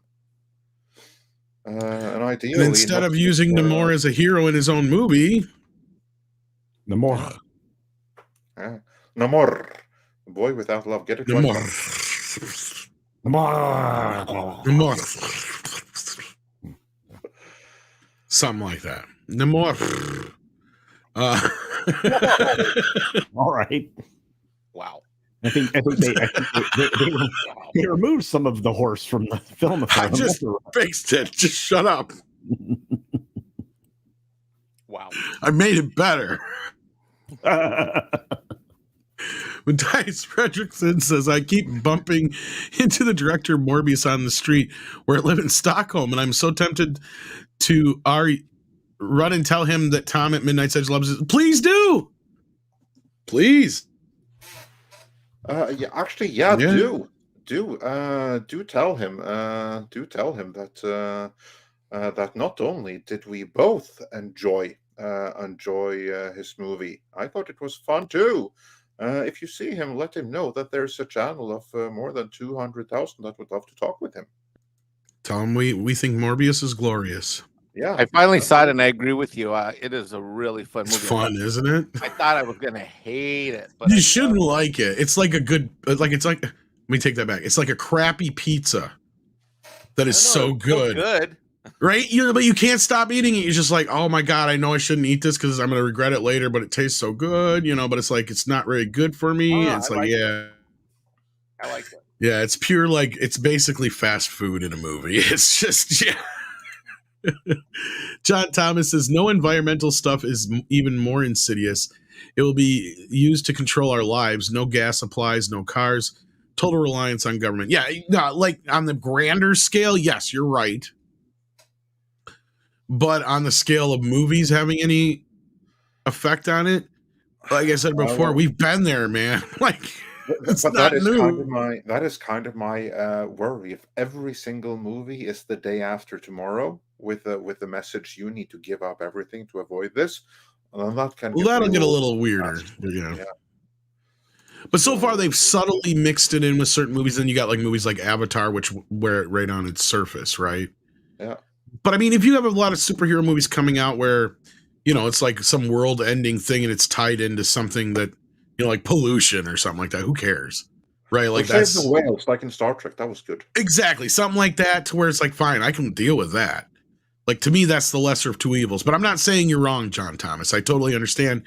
This is that slippery slope we head down. But when it comes to movies, I don't think people take them as seriously when it comes to this kind of crap. And a lot of people aren't taking the other stuff so much seriously as they're just tuning them out because the storytelling is bad. At least with the environmental stuff, that lends itself to movie storytelling, right? Like the stories that we would get out of some of these environmentalists are like, oh, that would make a great movie because it's bullshit, but it'd make a great movie, but at the same time, I mean, there's certain things that we also do need to do just on a daily basis that would help, obviously, but again, no, I agree and hope that this doesn't lead to a slippery slope like that. They went Etienne Lapointe. Did I say that right? Lapointe? Does that look about right to you guys? Etienne. Etienne Lapointe, I would guess. Lapointe? Probably. Oh, yeah. Probably French Canadian. Yeah. It's French Canadian. $75. That was terrible. I know. Merci beaucoup, Etienne. Yes. STR Red Wolf says, Andre, local network affiliates may not be owned by network. Sinclair and Hearst own many regardless of the network they're on, ABC, NBC, Fox, CBS, etc. That's true as well. But well, thanks for letting me know. But why do they have to make it so confusing? I meant more so, did it come from the police report? Did it come from his attorney? Did it come from the DA? Did it come from himself? What's the source? That was more my question on that. But yeah. Not so much the outlet, but it don't matter. And this is E, just E. sends in what is this 449 Indian rupees, is it not? Yes, that is indeed Indian rupees. So thank you. And he wonders, where are Indian superheroes? You have Shang-Chi, Kamala Khan. Where you get your money, barely. 1/6 not represented. Where you get money, sorry, venting. And yeah, I get that. Since they're all about diversity, they have opened that door. And where are the Indian superheroes? Well, actually, if you go and check out Marvel's worst or second worst movie, The Eternals, you have a throwaway Indian superhero there because one of the Eternals was Indian. So I guess there's your representation, and Marvel now feels that you are represented. So India, be grateful and shut up. That's not me saying that, but that is kind of like what Alonso is saying. Yeah, that is the biggest. That is what you get for being a nation of more than 1 billion people. Is one throwaway character in the Eternals. And don't be sorry for venting. In fact, vent more. You Yeah, need to go hold them for to it. their own standings. You know, Exactly. So yeah, complain at them because they they opened this thing about looking like the real world. They don't. They look like LA. And sorry, Culture, you were saying. No, I was just going to say, hold them accountable. I think if they're willing to trod down this path and talk all about it, hold them to it. They're not going to represent the way the world looks. As Andre said, they're going to represent the way LA looks. Yeah. And then Elizabeth Young says, so what is the hubbub about FBI case involving Leonardo DiCaprio? Inquiring minds need to know. Tug just put a video out on it. Yeah, I haven't got a chance to check out his video on it. This is something that the news story kind of evolved, obviously, from it kind of went away a while. It was a while ago, what, 6-7 months ago? Something like that. Culture, remind me, like the 1MDB thing went down. Yeah, I don't even recall. I know maybe even longer than that. I can't remember now. Wow. Yeah. It has to do with the fugitive financier that they're looking for. Because he apparently, DiCaprio talked to him a bunch or something. Yeah. Yeah, I don't know the specifics on this part of it yet because I haven't got a chance to watch the video, anything with the story. I just remember the story coming out months ago about 1MDB, and he was tangentially involved in some way, but I don't think in any criminal way at all, and I'm not up to speed on it to give any kind of assessment at this point, basically. Yeah, they're trying to find Joe Lowe. Yeah, and it wasn't just him. I mean, they interviewed Kim Kardashian too. So no, he's just higher profile. That's all. I don't know. Kardashian's pretty. Fuck the Kardashians. No, she got a bigger butt. I cannot abide by people who are famous just because they have sex tapes and shit, dude. That is to me like the lowest level of shit. No. Well, hey, it launched the entire Kardashian empire. Fuck that. It was already an empire before that. Yeah, but it's judging me. What'd you say, Mike? Stop judging me. You can love her. I don't care. No, about people having sex tapes. What? Oh, shit. Never mind. I didn't know that's where we were going. But no, you're not trying to get famous off yours either, though. Oh, there wouldn't be anything to get famous off of. But no, that generally only works for women. You can ask Screech about that. Didn't work too well for him. I can't. He's dead. Yeah, that's would be one of the points. But yeah, I could have though otherwise because he was living in Wisconsin when he died. But yeah, like far enough away. I don't know. I've never seen him around, but I've heard he showed up in bars and stuff and bar fights. That's what put him in jail. But anyway, that wraps the show up, kids. Unless we missed any member chats, which I don't think we did. Let me double check. But while we're doing that, Culture, anything to plug? Well, let's see. I was hoping to have a video out today. It might be out later today or possibly early tomorrow morning.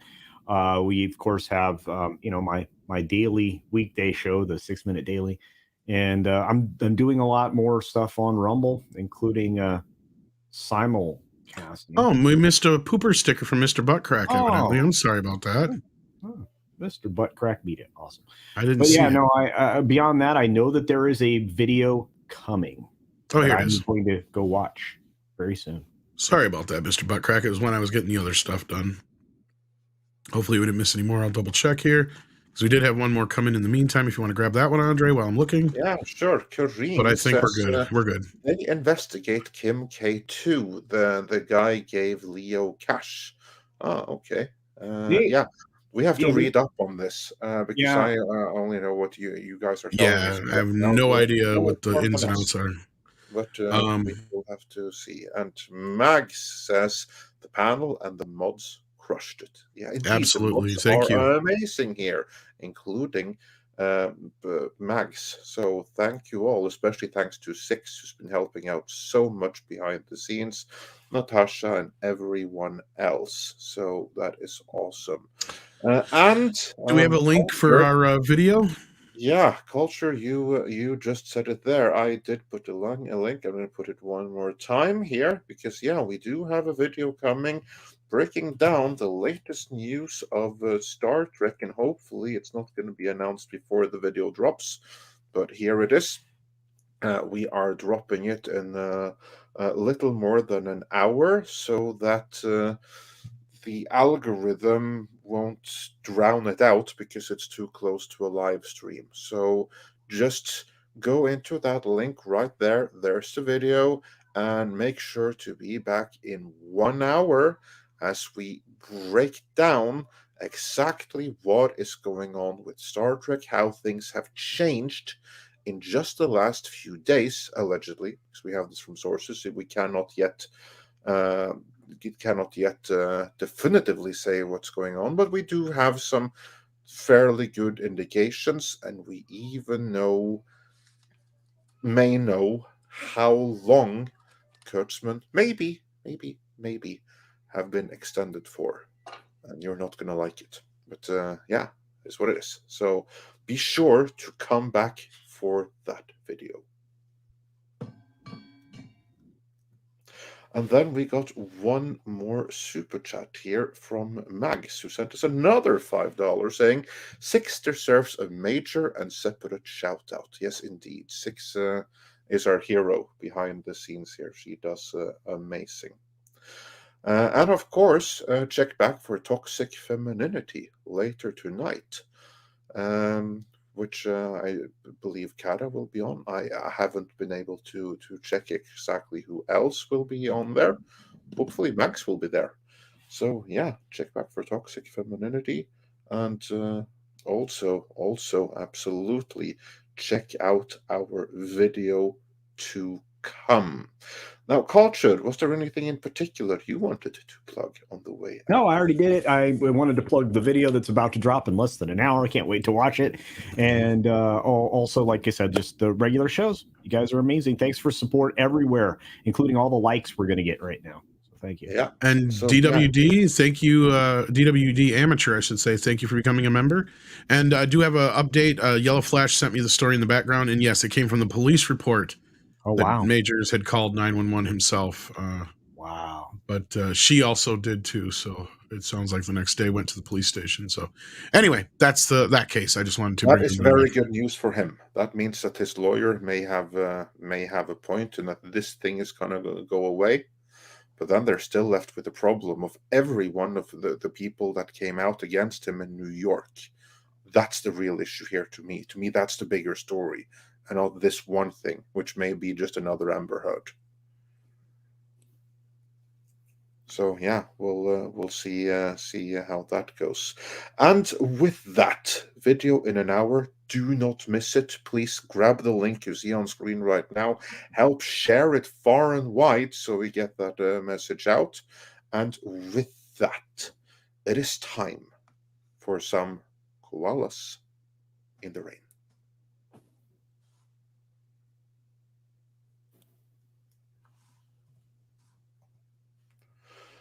Or not, and I have to clear and press the button myself. Haven't you got any goddamn feelings about that? Trying to find the button here. Where'd it go? Koalas in the rain, koalas in the rain, no fucks given. Koala, koalas in the rain, koalas in the rain, no fucks given. Koala.